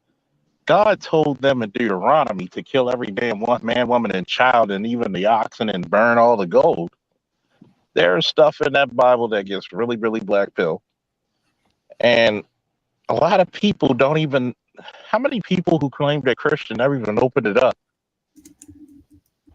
but will donate money to a church and they get nothing for it? Your church and the black community is supposed to be your financial institution. Somebody get something for it. Somebody Private jet. Private jet, limousine riding, jet New riding, church. Yeah, we going to go see Creflo Dollar or Ric Flair. God damn, I can't tell the or difference. Fiat with rims. Like it's You just know, it's ridiculous, man. I got a Tesla jet that could go into space, nigga. Like we gonna really be in the eyes of God. Like Yeah, I couldn't it, believe that, boy. A he, jet, private jet. I'm Doesn't like, surprise me.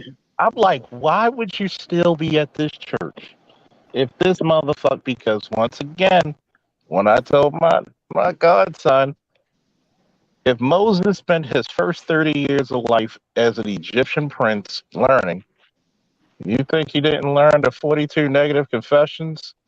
There's a reason why he went from 42 to 10, because 10 is a lot easier to scapegoat than 42.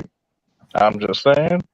Just saying. Don't forget the mafia. I mean, the church is so heavy, they would threaten the priest if they don't forgive them or let them do a confession, even though they know they killed 10 people.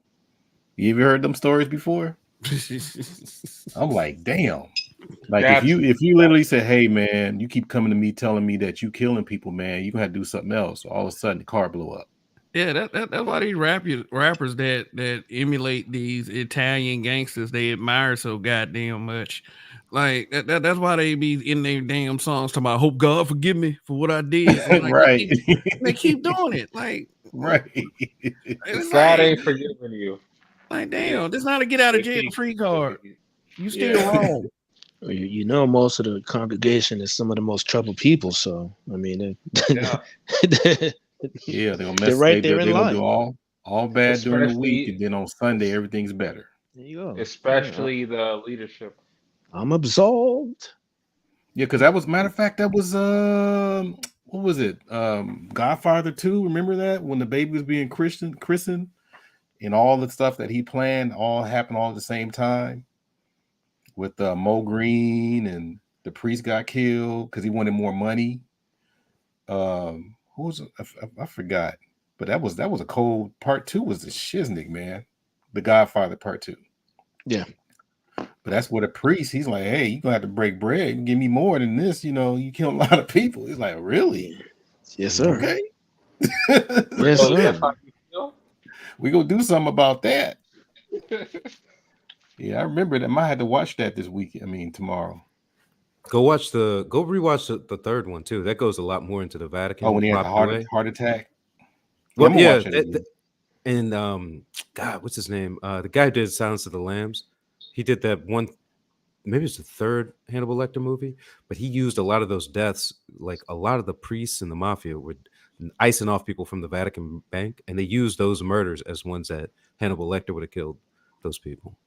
Right? There's a lot of that stuff that gets hidden in pop culture, but it doesn't get tied together. Yeah. Mhm. I did drop a If you book play in the chess. chat about that covers a lot of this stuff, but yeah, you- the mafia was mafia is really 900 years old as far as I know, and it's pretty much a reaction to it's a reaction to the Moors and the Jews at the time, like the Night of the if you Vespers. play They were chess, tired you of can appreciate those movies. If you play chess, it is very strategic.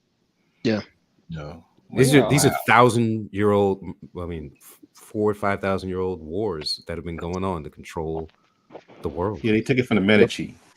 What do they say? Well, the Medici, Women can be careless, children can be careless, but men never. well, the Medici came about the mid 1500s, but the Sicilians started the mafia Yeah, because they they were took tired it of the from there. Moors. Yeah, because the you got to Sicilians remember were they were you gotta tired of remember.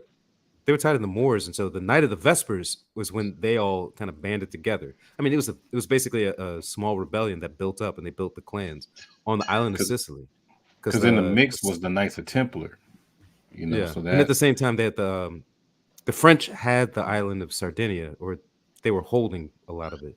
It's a lot of just that Mediterranean area holds a lot of the secrets of the world, of the modern world, at least. and they brought it to this country in our government. Of course. And we don't even do the history, man. That's like, That's all they knew. That's why you will never get any real answers. And if you get the real answers, you'll get deleted. yeah, or it just doesn't sound good because you mess with the heroes, Oh yeah, they'll destroy you. It's out there, but you have to like pick through multiple documents and piece together the things, and then somebody will fill you in on, oh, well, you didn't know about this, and you can find something else that'll fill in that piece, and it creates like a bigger story. And none of that, there's not like a big grand narrative, but you have to like figure out like a lot of these moving pieces over time, how these groups move Like, together. yeah, like, share, subscribe, hit the cash app, support the show. It's hidden in plain I just sight. understood Kev's name now. His name is Baby Jesus. But I I didn't realize. always joke with my Latino students because I'm I didn't like, realize. I give them that whole heaven story. It's like because they trip, when you see a Jesus, they don't want to be called Jesus, they want to be called Jesus, right? Jesus. So Yeah. I'm like, okay, if you go to heaven, it's like Jesus, is that you? It's like, no, my son, I'm Jesus. I'm like, is that where it goes? And they have to think about that. Now, Puerto Yeah. Ricans, they go with Jesus. A lot of Yeah, Puerto Ricans I in New think York, Yeah. they Yeah. go with Jesus. Well, basically, what I I wanted to think get into is Jesus for picking my lettuce. like You going to hell? because Right. I recommended Bro, I love my BGS. my Latin brothers. Yeah, that's my other side of the family over here in LA. I talk about some of the dysfunctions, but hey, it is what it is. Yeah, they good people. I look. I've always had it's a bunch of 5'2", 190-pound dudes in my life as gardeners, landscapers, or carpenters. I mean, these dudes know what they're doing. Yeah. Tiny as hell. Got the little wife that's like 5 foot, 190 pounds. You're talking about ones that They came from strong the as a border, house. huh? They happy to be Yeah. over here, man. Uh-huh. They're a little arrogant over here now, man. They used to be humble, but they hella arrogant now. Yeah, they've been over here long enough. Yeah. Shoot. Okay. I set up a CRM system for one crew, and they are locking down the lawn and house care business Yeah. from I want to say like Texas and West. They got it locked down, and they're moving east. So you got a bunch of these people. They'll have like apartment complexes, HOAs, and they'll have like the wife, kids, all of them out there mowing grass, cutting leaves, Yep. picking up leaves, trimming trees, trimming bushes. They make up to And- $1,000 a day, man, and that's Yep. just scratching the surface. Yep. Yeah. You're talking about they'll have like like what? a 15-person crew, do a whole apartment complex, and just move day to day to day Yep. to day. Exactly. Like if you did like what about like 15 yards a day, that's over $1,000. Oh shit! They'll get an HOA, so they'll have to do 75 yards, and then they'll do 2 apartment complexes, and that's just Monday, and then And Tuesday, it'll take them Wednesday. about what, like less than an hour per house. Maybe Depends on the 3 size. out Yeah. for the whole project. 3 hours. I mean, they go through it like a No, that's if they're doing like the custom stuff, but just maintenance stuff, weekly maintenance stuff. They're going in, getting in and out, man. I'm in a neighborhood They move. where they all over the place. They go pretty Yeah, fast. they move. Yes. You got like a high little lawn revenue. patch. They keep the bushes trimmed. They take that damn leaf blower. They out. Yep. They're not fancy like Edward Scissorhands doing like figurines and stuff, but they'll make it look tidy. Yep. Like I don't know if anybody here can confirm this, but like I understand it's They got him. Yoink. like Oh, there Got he is. you, Andre. can you hear me? Yeah. Yeah. Now. Yeah, I understand it's a movie and all that, but like I was telling the BGS before, it's like everybody most likely has seen this movie already or read the book or whatever. The movie Angels and Demons. Yeah, I saw some of it. I can remember some details. Well, like the main point that I was bringing up about that movie was just like it was talking about like the Vatican and like all the ancient books that they have stored in their library. Yeah. In the basement. Yeah. It's just like how much would it cost to go No. there to read? It ain't about no money, that's bro. that's not for the No public. money. No Nope. money.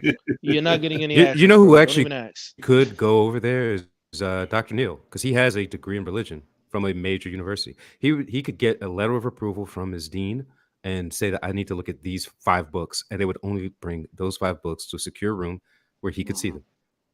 That's it. Like you can't pay that. Yeah. They control access to a lot of that information.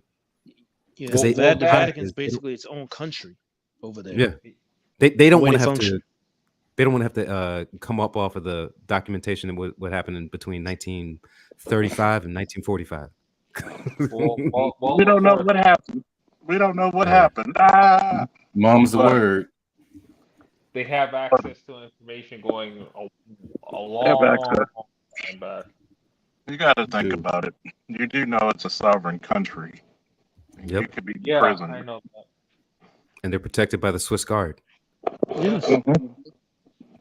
There's a lot of connections out there, you know. Yeah, and they're completely cutthroat when it comes to business. That's what I keep telling people, man. Do not look at shit on the surface. Talk about astrology. Look at their windows. If people all astrology not all that, look at their stained glass windows. Mhm. That's it's trip you out. They tell whole stories. Pisces, they got everything in these windows, man. Well, the other part that I learned was that the victor gets to tell the story, and they were the victor for the longest time. So of course, yeah. Remember the Pope? All's fair in love and Shoot, war. he was if you knew the story, like for example, the Pope, he was able to get women in the public. Yeah. He just couldn't marry them. Yeah. Think about that that's how story, you man. keep the money in the church. You know, because I mean, if y'all need to look at the Borgias. That's a Yeah, ooh-wee. I read. It's over the I top. read motherfuckers.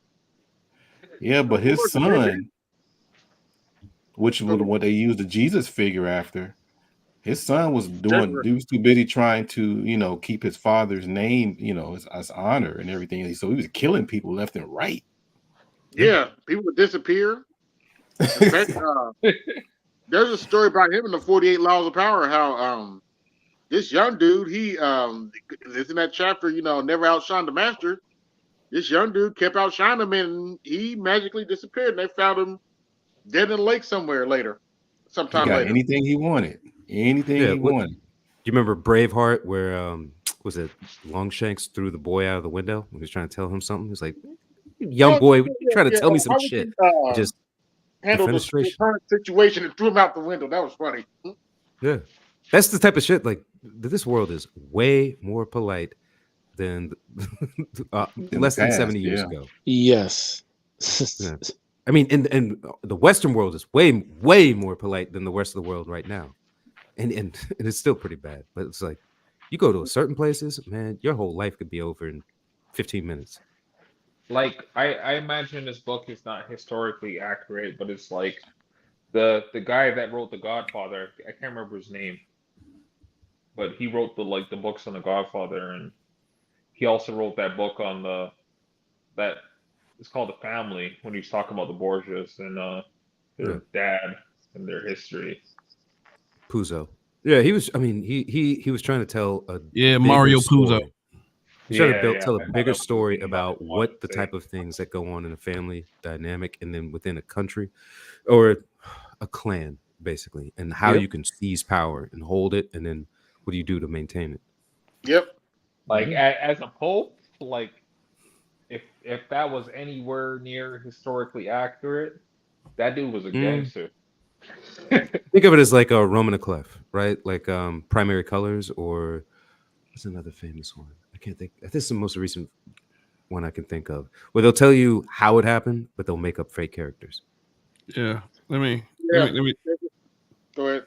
Oh, I'm sorry. You the host, man. I don't want to cut you off. Yeah, case in point, Assassin's Creed 2 and Brotherhood. Mhm. With they made up a whole story around the Borgias. Yeah. How do you get that story out there? How do you get people to understand that this is a big world? It's not just Columbus Wait, coming you over actually here and just read the found a history, whole like, bunch of stuff. Damn. Like, damn, they was AB, motherfuckers. AB, what Assassin's Creed was that? Because I played like almost all of them.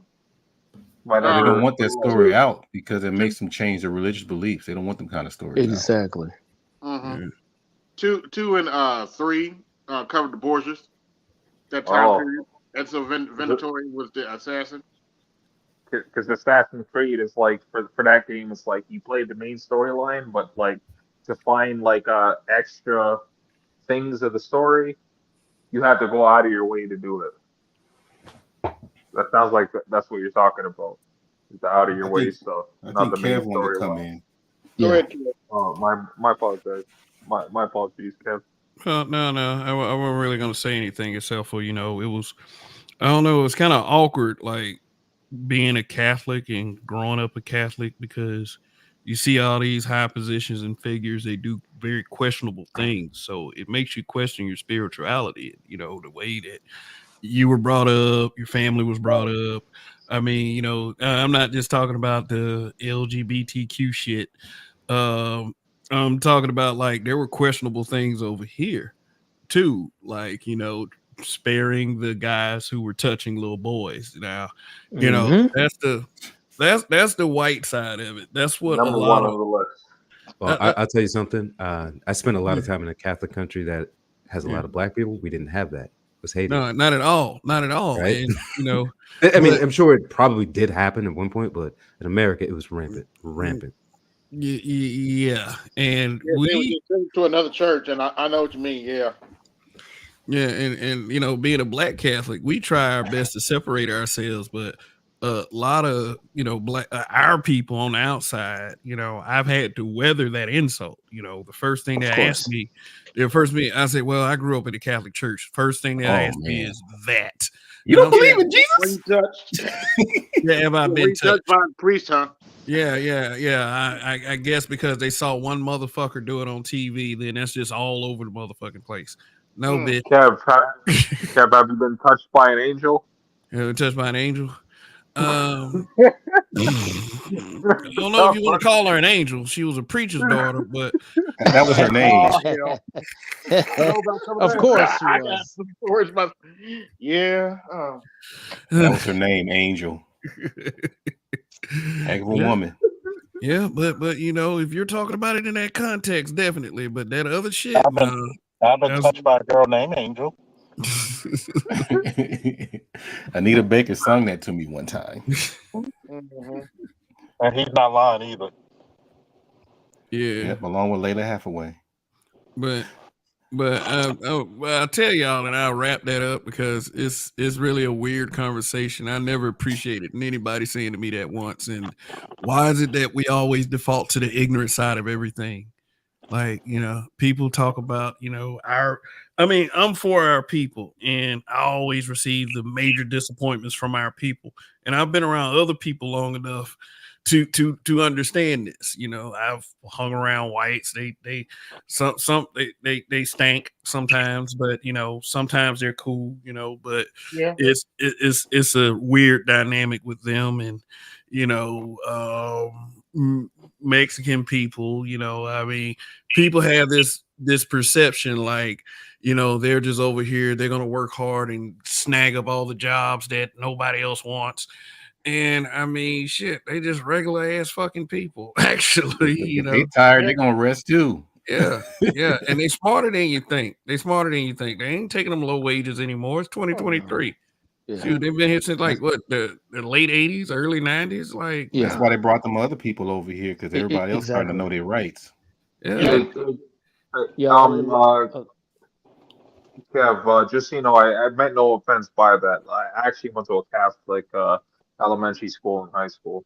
No. I mean, it's something I've been through. I mean, you're definitely not the first person ever. So, I know you didn't mean anything, but when you see the goofy looks on people's faces when you say it, that would make me say to somebody, that's why these boys don't come to you when somebody's bothering them. Because you make a joke out of every goddamn thing. So for first communion, that was like grade 3 or grade 4. And the fucking priest or whatever the fuck his name was, bishop or whatever his name was, but yeah. So after all that was done, went outside, this dude is drinking from a flask and fucking just chain smoking cigarettes. I'm just like, really? This is what their religion is? He's I went to a, I always went to a human being. Bible thumping school. I went to a Christian school for a long time. That's Mm. why I laugh when people throw these verses at me. I'm like, no, we used to race each other, and we used to compete about who knew the Bible the most. But when I was Bible going school from drill. kindergarten to eighth grade, that's how Bible fanatical Bible they school made drill. us. Mm. Yeah. Like Yeah, stuff they like made Bible us. I school remember drill, all the stuff like songs, that. Bible and Father Abraham had many sons. Yeah, we had a Jesus chapel on loved little Mondays. children. I Jesus remember. loves the little I remember going to children. Christian. I remember going to Christian and Catholic schools from the age of 2 to 8th grade. Yeah. I I I would I say it's definitely love shocking. doing the rosary prayers. It's That was the shocking. most fun thing. It's shocking when you're like in the 4th grade and you're studying the Book of Revelations as a class. Yeah, true. Uh, Yeah, we did that. Like that's a lot of people uncomfortable one. cannot. A lot of adults cannot handle Revelations. We Right. had ribbons. We had all kinds of stuff. We had contests about who memorized the most verses and all that. We had certificates. They Hmm. weren't playing. We're talking about the 70s, early 80s. And Oh that's why yeah. it's laughable when kids now, like, what do you believe in? Anything and nothing. But you know what, you guys? Oh, go ahead, fam. Uh, you was in the church from sun up to sundown, huh? Damn near. They It they was didn't they called. didn't they didn't hold back on them SWATs though. They didn't It hold was back on them called from SWAT. tank to tank. From can't They will see in whoop. the morning, can't see at night. They will paddle your ass if you bad over there in them Christian schools, man. Yeah. They were not playing. Like, remember how was it Glory with the Denzel when he had that tear? Yeah. Because everybody, you get popped right in front of everybody too. Yeah, those were the days you could fight without getting in trouble. Mm-hmm. Well, we used to Before fight all my the time. time. Good to go to class. Like, break it up, man. Go to Man, class. all these feminists all day like, oh no, you don't bully the kids. Yeah, so we No. see people out there in the chat. They share the same story as us. We shoot that. I Yeah, mean, that I was don't. There's no regrets, man. I think it really helped me to be able to have conversations and context. I'm trying to, because my son's raised Muslim and everything, but I try to teach him some things about the Bible and stuff like that, because you got to have, like, there's some innuendo conversations you got to have with people when it comes to Abraham, Jacob, Moses. Yeah. Because if you don't get it, then basically you're just not part of the group or the conversation. Yeah. So Like I did learn a bit about Islam, and like they do recognize Jesus as a prophet, just not the son of God. yeah. But main, like I said before, like, we're in America, so most of your conversation is going to be Christian based. Yeah. Whether you playing golf or in some kind of business, whatever, Yep. you got to learn how to talk the talk. One dude, I swear to God, I was talking to someone, and it was somewhat of a red pill conversation. I don't know if you guys talk red pill biblically, but yeah, the guy, when I think we were talking about I forgot, we were talking about oh, that's what it was, on how men should be able to control their home, right? Okay. And I was like, yeah, man, every now and then you gotta let Lilith go. Lilith don't belong in your home. You got to get you a Hagar or a Rachel or somebody.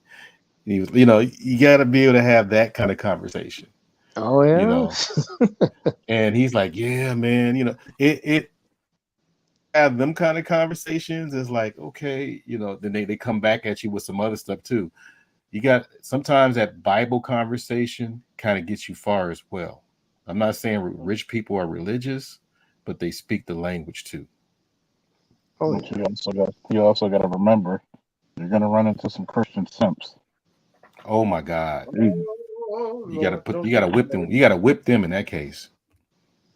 Speak on it. Like, brother, aren't you Abraham, man? You gotta take charge. You Abraham, right? You sound like Lot. You know. I said, yeah, but what happened to left behind that? though. I said, what happened when that bitch looked back? He went to go get some curly fries and no. sprinkled that. Actually, that story gets worse than that. Lot's, if I'm not mistaken, Lot's daughters got him drunk and And got slept with him, pregnant. huh? Yeah, he slept with him. That's called Sexy Red. Yeah. Like, actually, you know what just happened to me like a day or two ago? What keeps happening to me, like, rather, I want to say reoccurrently. I don't know if that's actually a word, but the fucking Mormons keep trying to get at me. I'm just like, yeah, Oh, I'm you not said the down with that cult Mormons. shit. Show them the I'm cartoon, like, dude. Show them the Mormon I ain't down with cartoon that on your shit. phone. Show them the Mormon cartoon on your phone, Andre. Ask him the reason why black people have dark skin.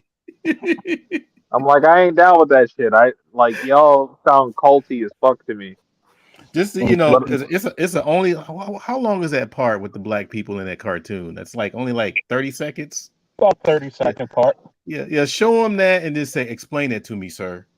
Well, the only time I was willing to have a conversation with them, because they sent a flatback, and they sent a black chick too, but the black chick was like thicker, right? So I'm just like, was she dark skinned? No, she was light skinned, but she was thicker. And the other And one then was ask. Oh, go. I'm back. sorry. I'm just like, if you want to tell me how your religion is, I'm like, I don't believe you guys at all. I think you guys are a cult. But if you want to tell me, I'll be down to listen. Or ask them why there's And so she's many Polynesians come to your religion after the late 70s. Why there's so many Polynesians? well, she was like, If they don't know that, they lie. I mean, if they say they don't know that, most of the time they're lying. well, she was like, she's like, I'll come to your house and teach you. I'm like, yeah, you can teach me, but I don't believe you. Yeah, that's because they had to bring the Polynesians in because a lot of black folks just weren't getting down with Mormonism. So they had to go to the Tongans and the Samoans. Well, I missed an important fact because I live in Canada, right? And she's like, both of them were like, they're from Utah. Oh God! Damn! Yeah. Oh, you got the straight up. Yeah. They really wanted those were real Mormons. That's the real ones, yeah. Yeah. They're both from Utah and Michigan. And like the light skinned chick, she looked like she was mad because I wasn't talking to her. I was talking to like the white chick, but the light chick was like the white chick was like she was a flatback, and the other one was like she had a little bit of weight on her. Oh boy! And I crack up. They say they call Jesus the Mormon Jesus. The Mormon Jesus said this to Joseph. I was like, okay. What is it, Joseph Smith? Oh Lord. Yeah. He loved some young ones, didn't he? That cartoon is I think everybody should watch that cartoon. And they showed him like messing around. They showed him actually. It was like the zoo story. They showed him like going into a woman's house or a little girl's house and having his way with her. And was the cartoon creepy as shit at times? Hell yeah! The music. I was like, whoa. On YouTube? Yes, on YouTube. It's on YouTube. They also have a cartoon about Jehovah's Witnesses in the same. Those are banned by the Jehovah's Witnesses and the Mormons, by the way. Jehovah's Witness ain't playing. I haven't seen anything. I haven't seen anything about the Jehovah's Witnesses, but in terms of cartoons, the only thing I've seen is South Park talking about Mormons. South Park doesn't even touch the surface. Yeah, part of their I keep forgetting how young. Why we don't have Prince anymore? What was that? Because they don't. The Jehovah's Witnesses don't allow blood transfusions, and so Prince couldn't get that hip operation that he needed. So he was on pills for so long because he was having pain from all those years of, he was doing backflips off of speakers and shit like that. In fucking and wearing heels. high heels. And so he fucked up his hips. He fucked up his legs. Couldn't get his hip replacement. Yeah.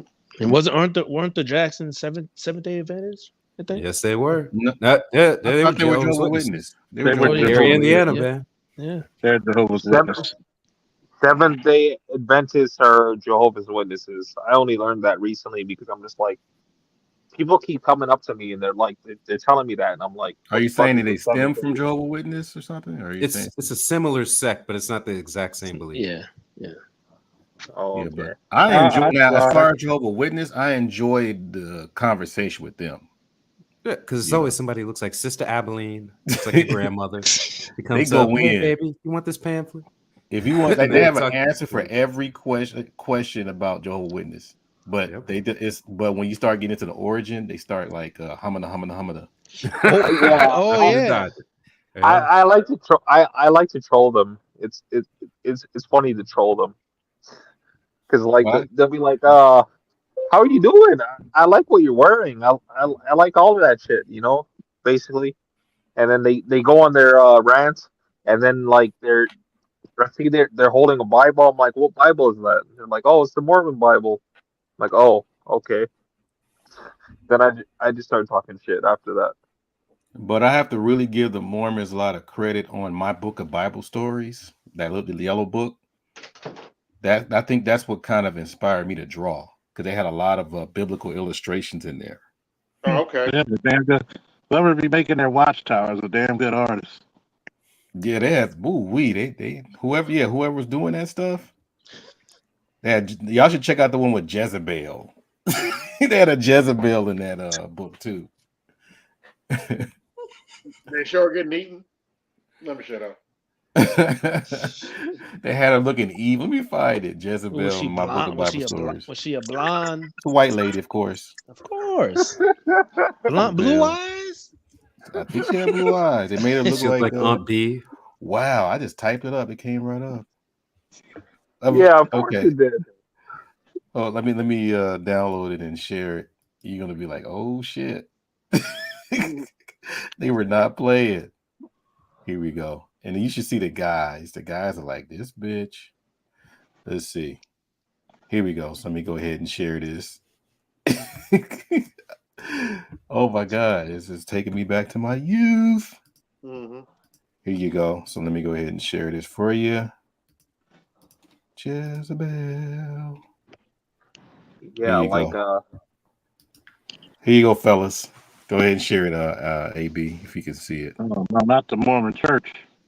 No, this is the Jehovah's Witnesses illustration book. You showing? Oh, AB, you see it? Hold on, wait a minute. Watch this, y'all. there it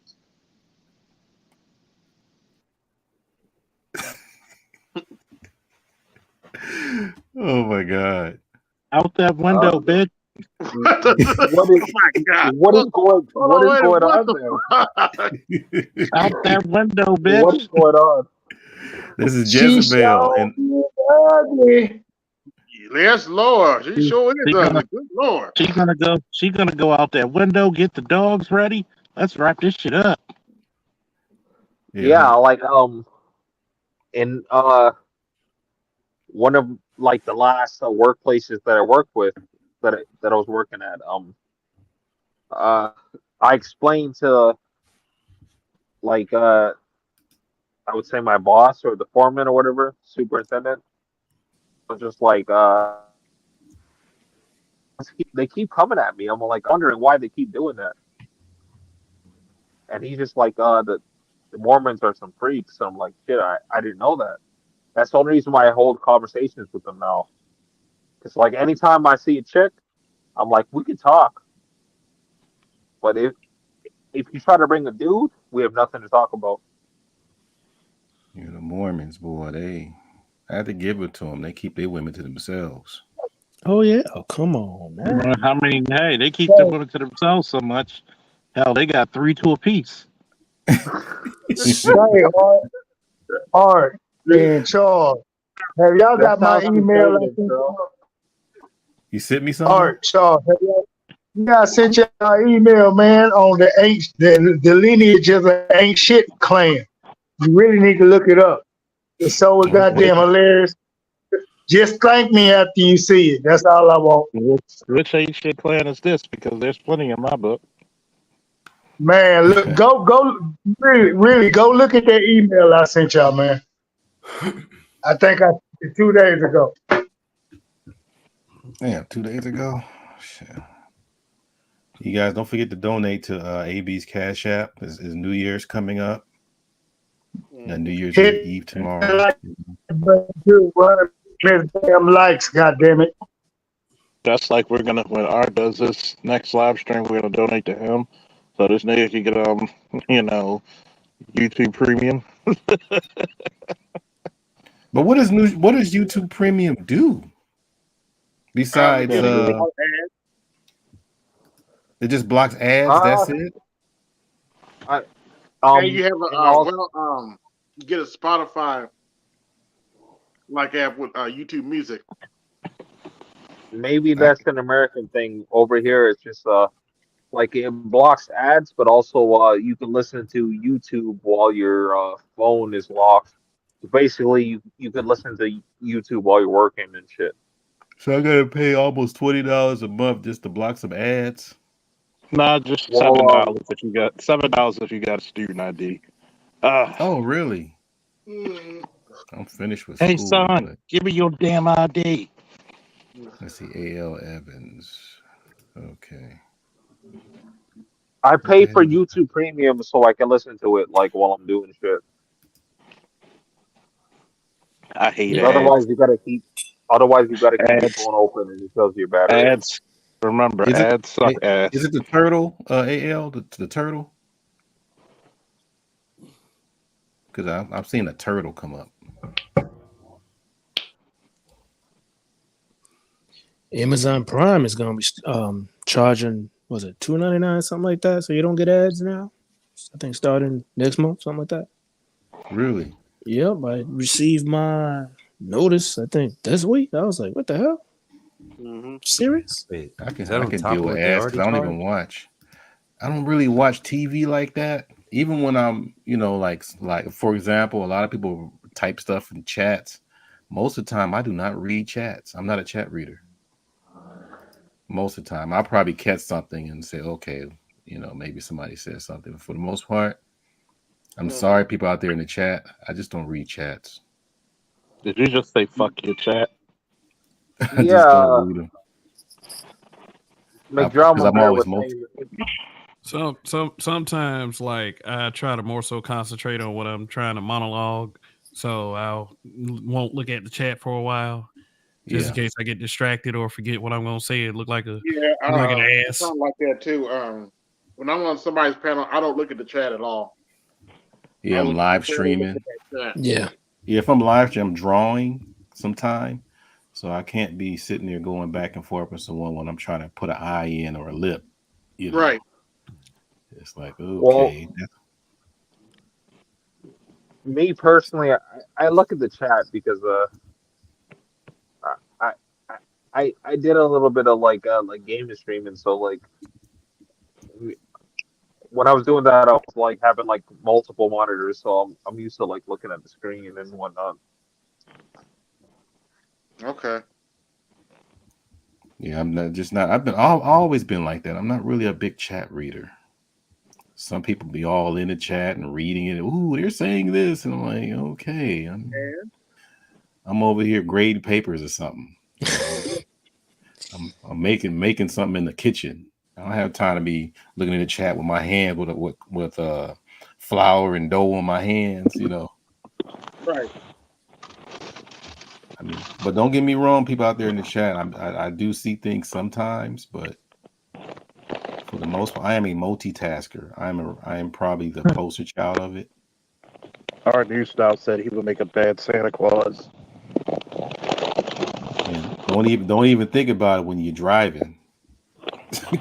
Oh, I'm over on a live stream driving, and they up here to give me a whole bunch of dissertation. Where Nameless at? Nameless be give you the whole thing. It's like, brothers, that's a lot to read. Nameless, I'm over here driving.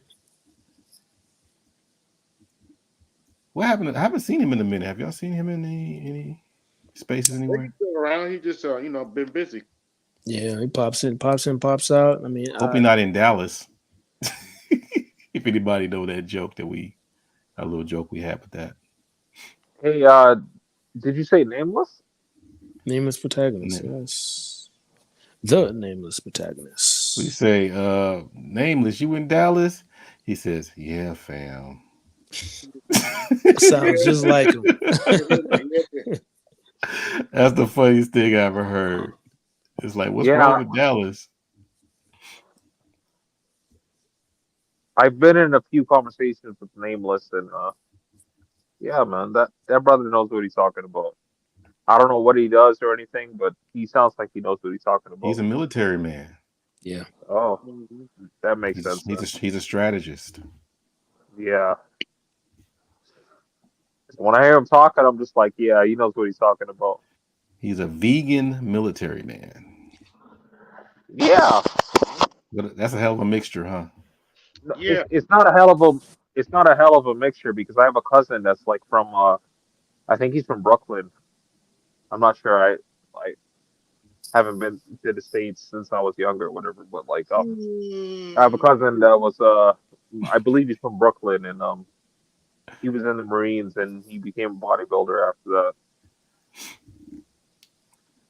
The Brooklyn Bridge.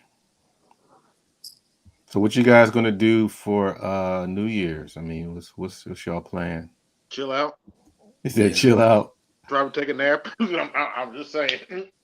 Yeah, me and the missus, we gonna go and look at the fireworks across the bridge. Oh, have fun.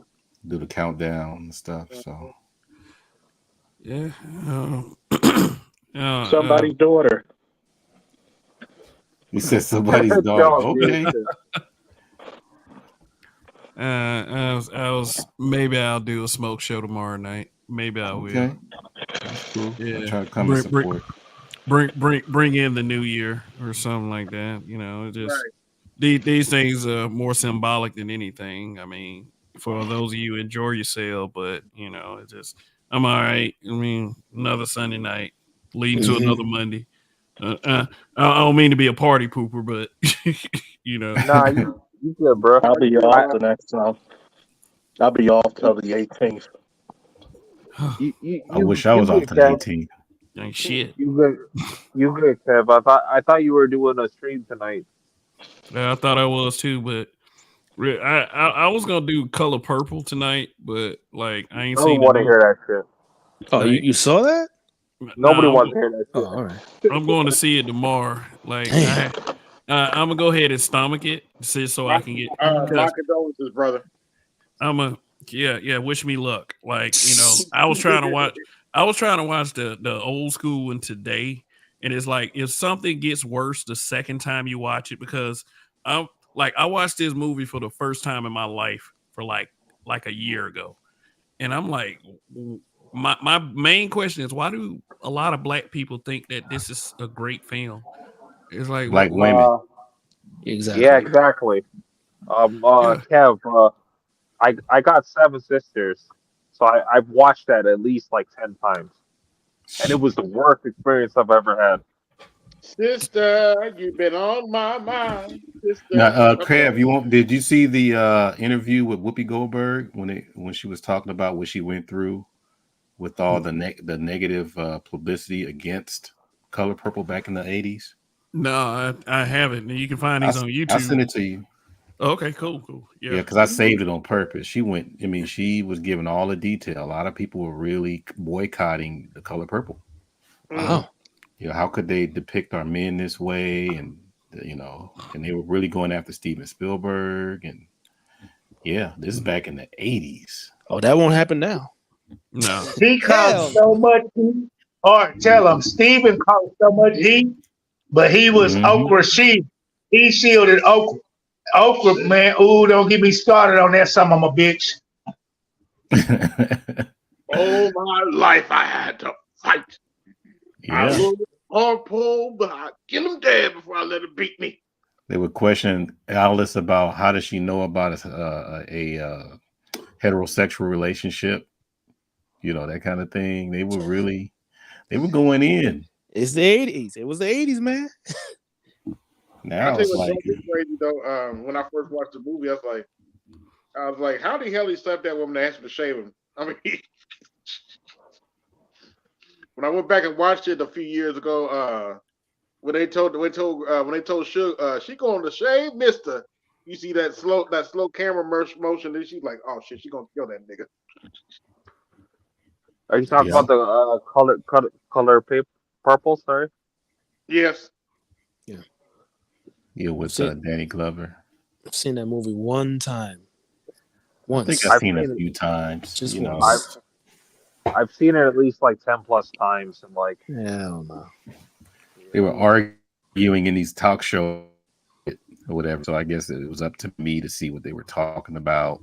And I remember I'm like, I think I was still in my teens when that came out. Yeah, I was young. I saw that early 90s when I saw it. So I was young. Mm-hmm. Yeah, So I saw it Kev, I in mean, the I think you might have to take an Advil or an aspirin before you go. Tell me about it. Go with a full stomach. Yeah, just focus on Adolf Caesar. Are you looking at you're talking about the new one though, right? Yeah, because Yeah, Adolf yeah. Caesar would have me dying. The dad, the old man, Mm-hmm. that was the best part. Said, she sure is ugly son. You Sure need to is find ugly. something better. He had that voice Mm-hmm. because he was saying he was a sergeant in what was that Soldier Story with Denzel? Mm-hmm. Oh yeah, um, yeah. But I you would know what? actually have to. I'm gonna send that to Roger. Roger need to go over Ragtime since he goes over movies. Yeah. We need. I mean, they need to talk about Ragtime. That was especially the end. If nobody saw Ragtime, I'm assuming because people got quiet. Nope, I don't think. Nope. You No, gotta. I don't think Let so. me see. Yeah, there was some racist white people that put poop in this dude's car, God and damn. then after his wife got killed, he lost it, and so he That sounds became a like the help. vigilante. It was damn near like he was damn near like Nat Turner, but he kind of went off because he wanted these dudes to apologize for disrespecting them. So I guess he like he really lost it after his wife got. His wife was Debbie Allen in the movie. Oh, yeah, okay. I'm looking at it right now. Damn, this came out in 81. Yeah, that right there, Ragtime. Shoot, Ragtime, you said? it's called Ragtime. Yeah, Debbie Allen was in there. Yeah, I'm looking at the cast. Jeff Daniels. Because he was a he was a well-to-do dude. He was pretty low. He was a musician Mm-hmm. in the movie. That's the same dude that played in Heat of the Night. In the heat. Howard Rollins. Yeah, he died of AIDS. I wonder Yeah. why. Yeah, Man, man. People don't talk about that Black Hollywood from then. What's his name? Julian St. Jacques, the guy who's Yeah, my mom told he me about adopted that. his lover. Jesus. Hey, Yeah, my bro. mom told me about him. Who, Howard Rollins? Yeah. Yeah, women love that brother back then, and they were like, "Oh no, he's gay." Mm-hmm.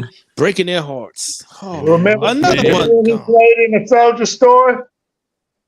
Yeah, he was the investigating officer or something like that.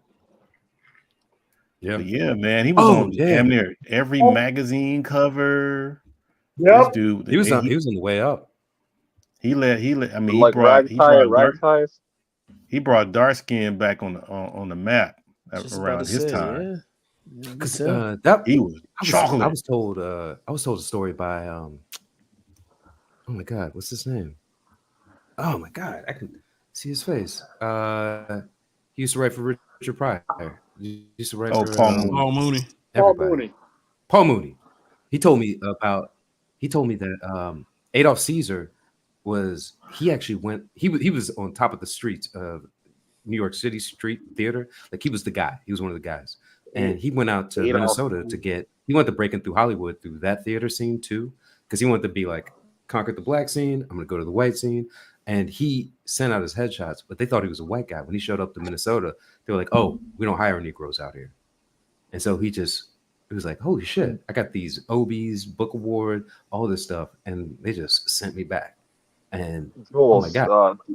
Did you say his name was Adolf Caesar? Adolf Yeah. Caesar. Yeah. Chitlin Circuit. He came from the Chitlin Yeah. Circuit. Yep. But he had done like all that off Broadway stuff, and he won a lot of his awards too. But he went back at it and was like, all right, fuck it, I'm just gonna come back up. And he wound up doing all these other plays as well. I mean, he'd done every black play you could think of, the August Wilson stuff. You know, he had done everything. And then his big break was for the mainstream was Color Purple, Soldier Story. Soldier Story. Well, Color Purple, Soldier, because they all film all that stuff around the same time. And then he got nominated for, I think, definitely a Soldier Story. Almost should have won, and then should have won. I think they gave it to like Hume Crone or some shit like that. He called him a geechee nigga. You geechee nigga. Yeah. But Jules, and then for Jules, and then for a Color his name- Purple, but then he died like a year later after he filmed died pretty Transformers. soon. I didn't So he- realize that. I was like, dang. That was what 91? Very soon.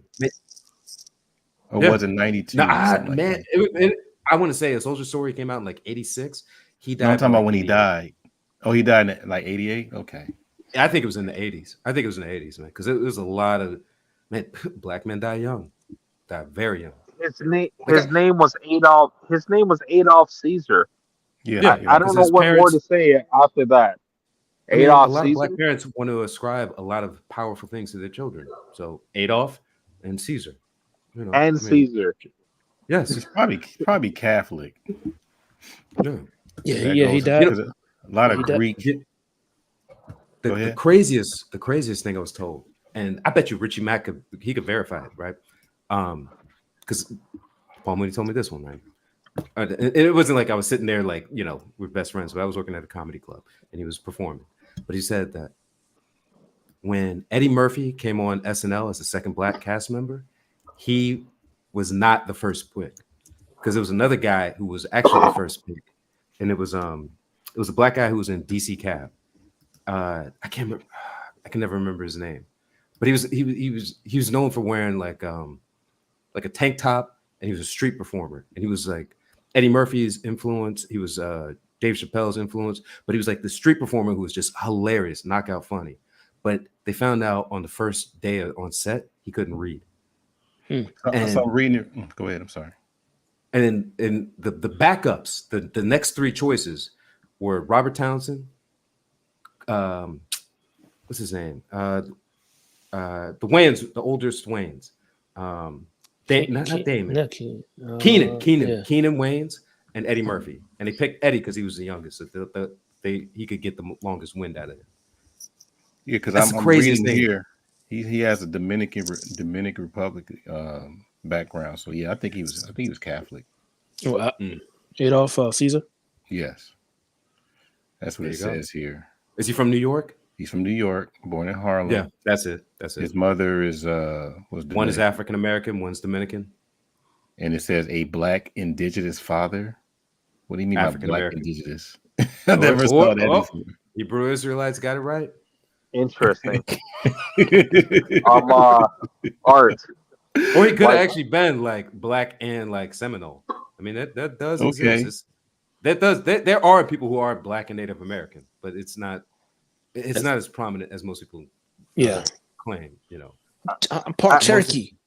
Yeah, I gotta bring this one to Art. Umar, he was talking about descendants. No, I'm joking. He was talking about you should get Umar said you should find yourself a black Mexican indigenous I'm fucking up the terminology. My apologies. Yeah, you got to go to Chiapas State. It's down the very a black south. indigenous woman. And I'm like, what is he talking about? Yeah, I mean, I talked about black Mexicans. I talked about that yesterday, man. Yeah, it's like this dude he's all in everybody's bedroom. Yeah, he ain't got no woman. Like, bro, you talking about snow bunnies and he went to the Dominican and it was like, oh my God, there's black people there. It's like, yeah, there are. He travels. Dude, where you dude travels. When I talked to him, he was in Japan. You know? There's like 8 million. All right, on the island of Hispaniola, there's roughly 20 million black people, right? 20 million people, and probably 85% of them are black, would be considered black or African ancestry. Yeah, they got That's more just African that blood than we island, do. Yeah. especially in Haiti. Especially in Haiti. Yeah, I mean, they come out like Brazil got the highest amount in Latin America, which is it 85% next to Nigeria. And then you go to Jamaica, it's another 10 million. You go to Barbados, it's another 4. You know what I mean? Like you just Bahamas, Bermuda, like all of them.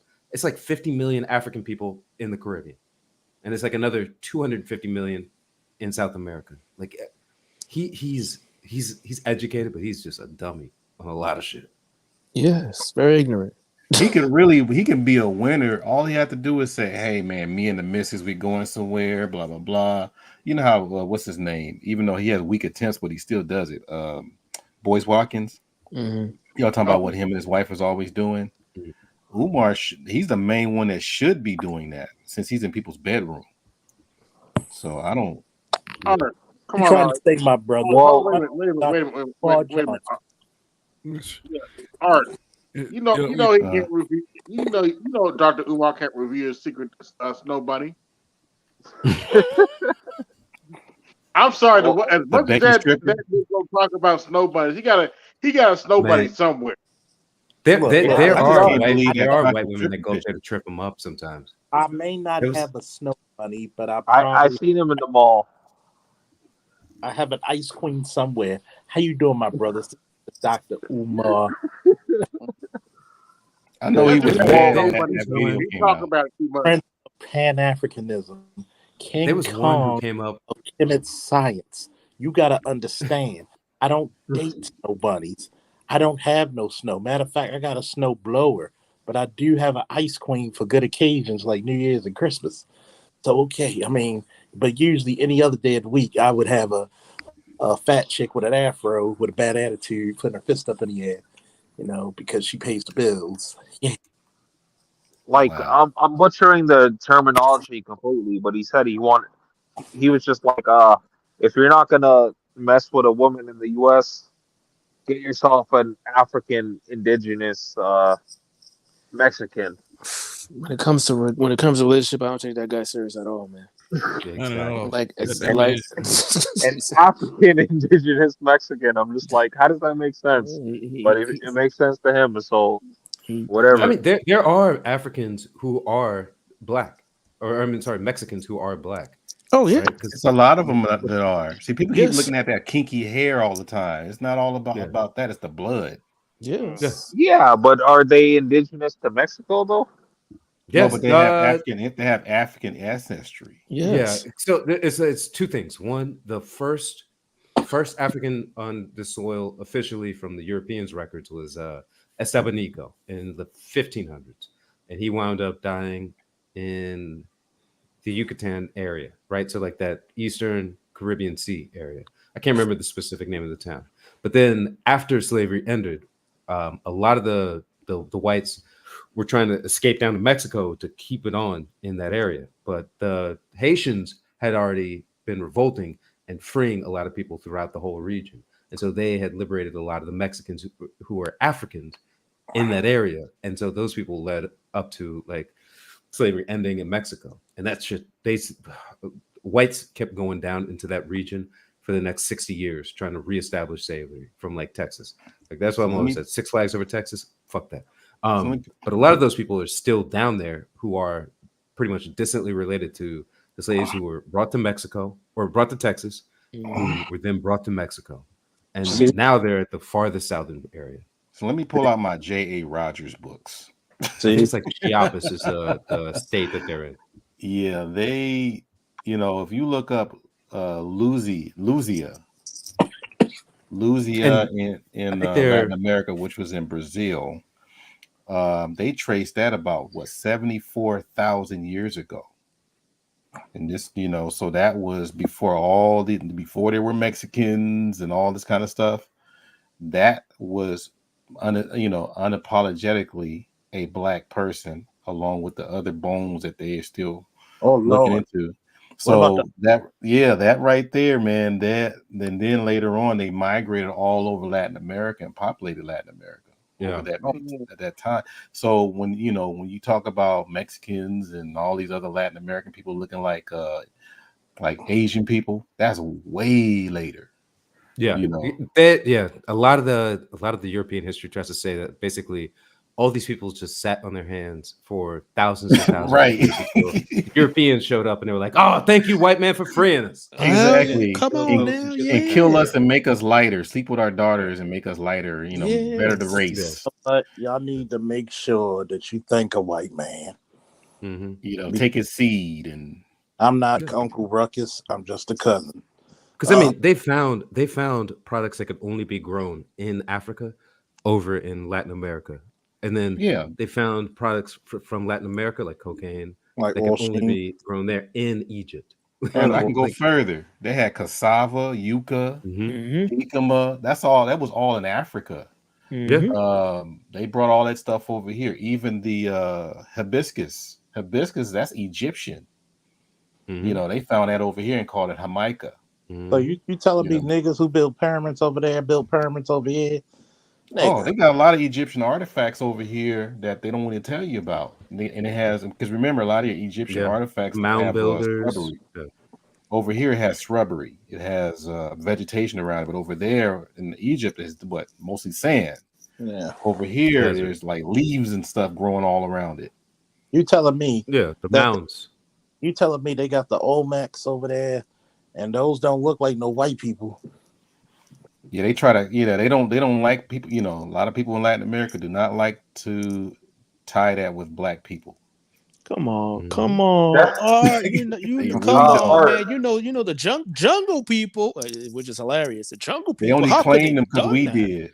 They only claim because we did. I mean, they're gonna have to look. They're gonna have to either admit it or wait for the eventual retribution, which comes from the population shift, which is just what is going to happen. And that's why some people like Bill Gates are trying to slow it down as much as they can. And check it out. If you look at the timeline, because that's part of my lesson. If you look at the timeline between the Olmecs and the Aztecs, we talking about like BC to later AD. Yeah. Because if you look into history, I believe Olmecs go as far as 5400 BC, according to European scholars. And then if you go further down to the Aztecs, they're like what, 1400 AD. That's a big ass gap. Maybe 12 late at there. There's many civilizations that have risen and fallen in that type of window. Yeah, that's interesting. Risen, fallen, risen, and fallen again. I mean, literally, the Roman Empire fell in between the gap between the fucking Aztecs. I mean, the Olmecs and the Aztecs. And then moved to the west, and because remember, the Aztecs were nomadic for a minute because they didn't have no civilization. They had to take stuff that was already made, it was already established. Because remember, the Olmecs established rubber. They had their own plumbing systems. I mean, they had all kinds of science. They had everything already in place. For some reason, they couldn't find the bodies. They only found artifacts. Oh, that's interesting. Maybe like that's what those are bones of black people. Oh, we can't let this out. Nope. Remember that a farmer found those heads, those big ass Olmec heads. They found in the 1930s. So your average Mexican wasn't even thinking about Olmec heads until the 1930s. They probably didn't even think about that till the 50s. That's interesting that you were talking about the hibiscus, because for Jamaicans we call that sorrel. And we make isn't it weird though, Andre? Sorrel is delicious. They call it because like Jamaica, if you say it regular, is Jamaica. So they call it. I'm just letting you know, in Latin America, they call it Jamaica. Yeah, I actually learned that like a year ago. I was talking to somebody weird? that was from like South America. I don't remember what country he was from, but he told me that like the Spanish or Spaniards or whatever used to like own Jamaica, and it was called Jamaica. Yeah, they used to own us back in the day, dude. It was like a partially a Spanish colony. Remember Spanish Jamaica? Who said us? Oh, I thought you were Jamaican. I'm Jamaican ain't Jamaican. crazy. I'm My Jamaican. bad. That's why I said who said us. Oh, okay, yeah, me. Bumbleclot. Who's me? I can't see you Jay from across. Moore. I'm Oh, not Jay Moore. Jamaican. Yeah, what's up, bro? I didn't know you were Jamaican. Bumbleclot. Mhm. I'm not Jamaican. I'm Jamaican. Yeah, you don't know, dog. I'm doing that jerk chicken tomorrow, man. So Oh shit. I do it in your Dude, honor. all I remember ever since I was a kid, every time it's like, "Oh, you're Jamaican, Bumba Clyde." Like, Wagwan. I'm like, yo, shut I the know. fuck I'd be up. like, I'll be like, me, my dad up on the Gaza side, you know.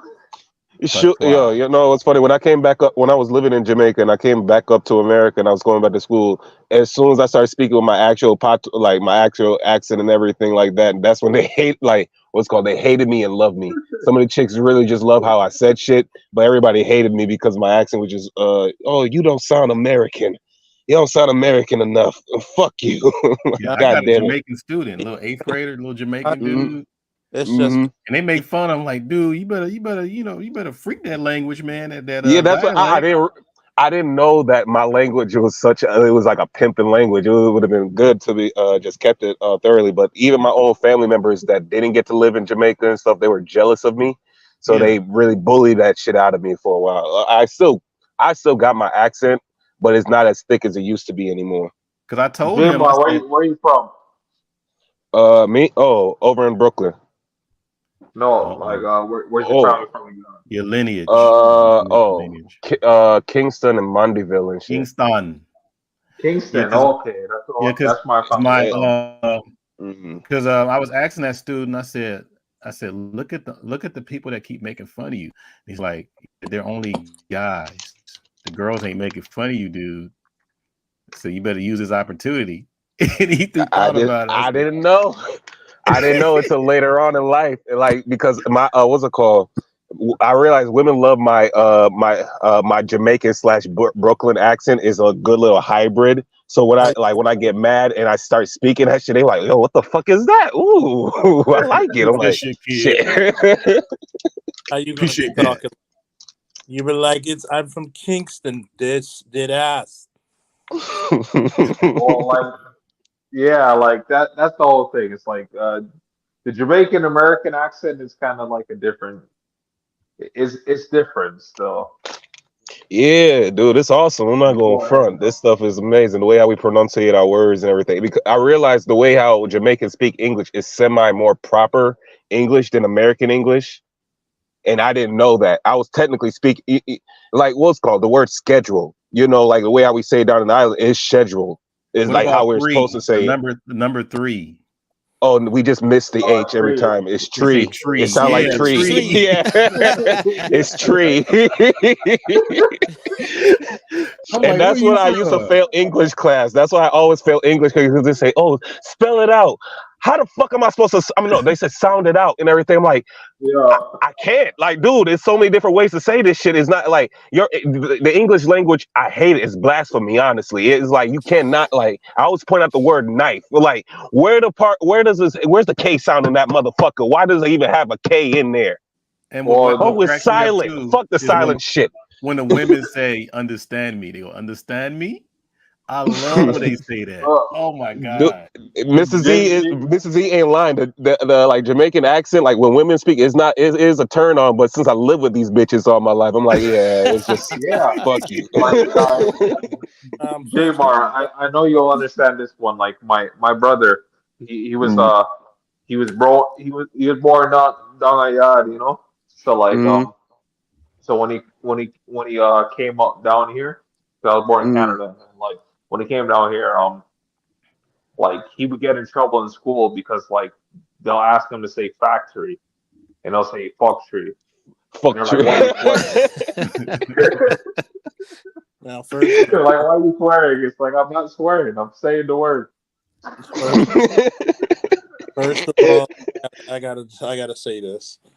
You can't trust what's attracted to Mr. Z's attention span. This nigga listens to fucking like fucking Paris Milan and shit and never suffer any ill effects from it. So no, because you haven't met like an island feminist before. I'm telling you, it's different. It's a whole different breed of crazy. You'd be It's surprised. almost believable. It's really almost. It's so crazy. It's almost believable. Be That's how surprised. thoroughly deep they are with this shit. But You'd be continue. surprised how many fucking feminists I've met around the world. Jamaican feminists, some of the I did a Brazilian one. Go ahead, Charles. Let me hear you talk about Jamaicans. You're making me crazy. I like to say "fuck y'all, jerk chicken." The shit makes you sick. But anyway, But it's delicious as fuck. The best exactly. So shut the fuck up being a hater and shit because we know you're gonna have a whole plate of it. Oh fuck with your no. big ass. Yeah, I don't think it's proper to have my stomach pumped this year, but no, fuck y'all. Okay, well he can do the curry then. If you don't want jerk, you can go curry chicken. Okay? Exactly, like some curry goat. Curry goat is so good. About I love curry goat. Get you that rice and beans with the carrots in it, cabbage. Oh, yeah, my mama be making some good food still. I love it. I can't wait. I'm gonna keep learning from my mom. So when she does that, I can carry that with Plantain on me. the side, some plantain on it. You know. Fellas, I'll go for the national dish, some ackee and saltfish on dumpling. Don't forget the cola champagne. Ooh, the Cola fried champagne. dumplings. The fried dumplings. AB, you about Nah, boiled AB, dumplings. you had to go. AB. yeah, I'm getting ready to go. Okay. All right. Last words, fella. Oh, Last sorry. word. Somebody New Year's else. wishes. Shoot, you guys, awesome being up here again, even though it was short. I was listening. I just woke up and I was listening to you guys speaking about the Christian stuff, and it was dope. Next time I hop on, you guys stay blessed, stay safe, and what's called New Year's is coming up. Hope you guys actually do fulfill whatever dream or thing that you're trying to do next year, and stay blessed, please. Yep. Everybody have a happy new year. This is AB Media 83, and I'm out. Peace. Happy New Year. Deuces.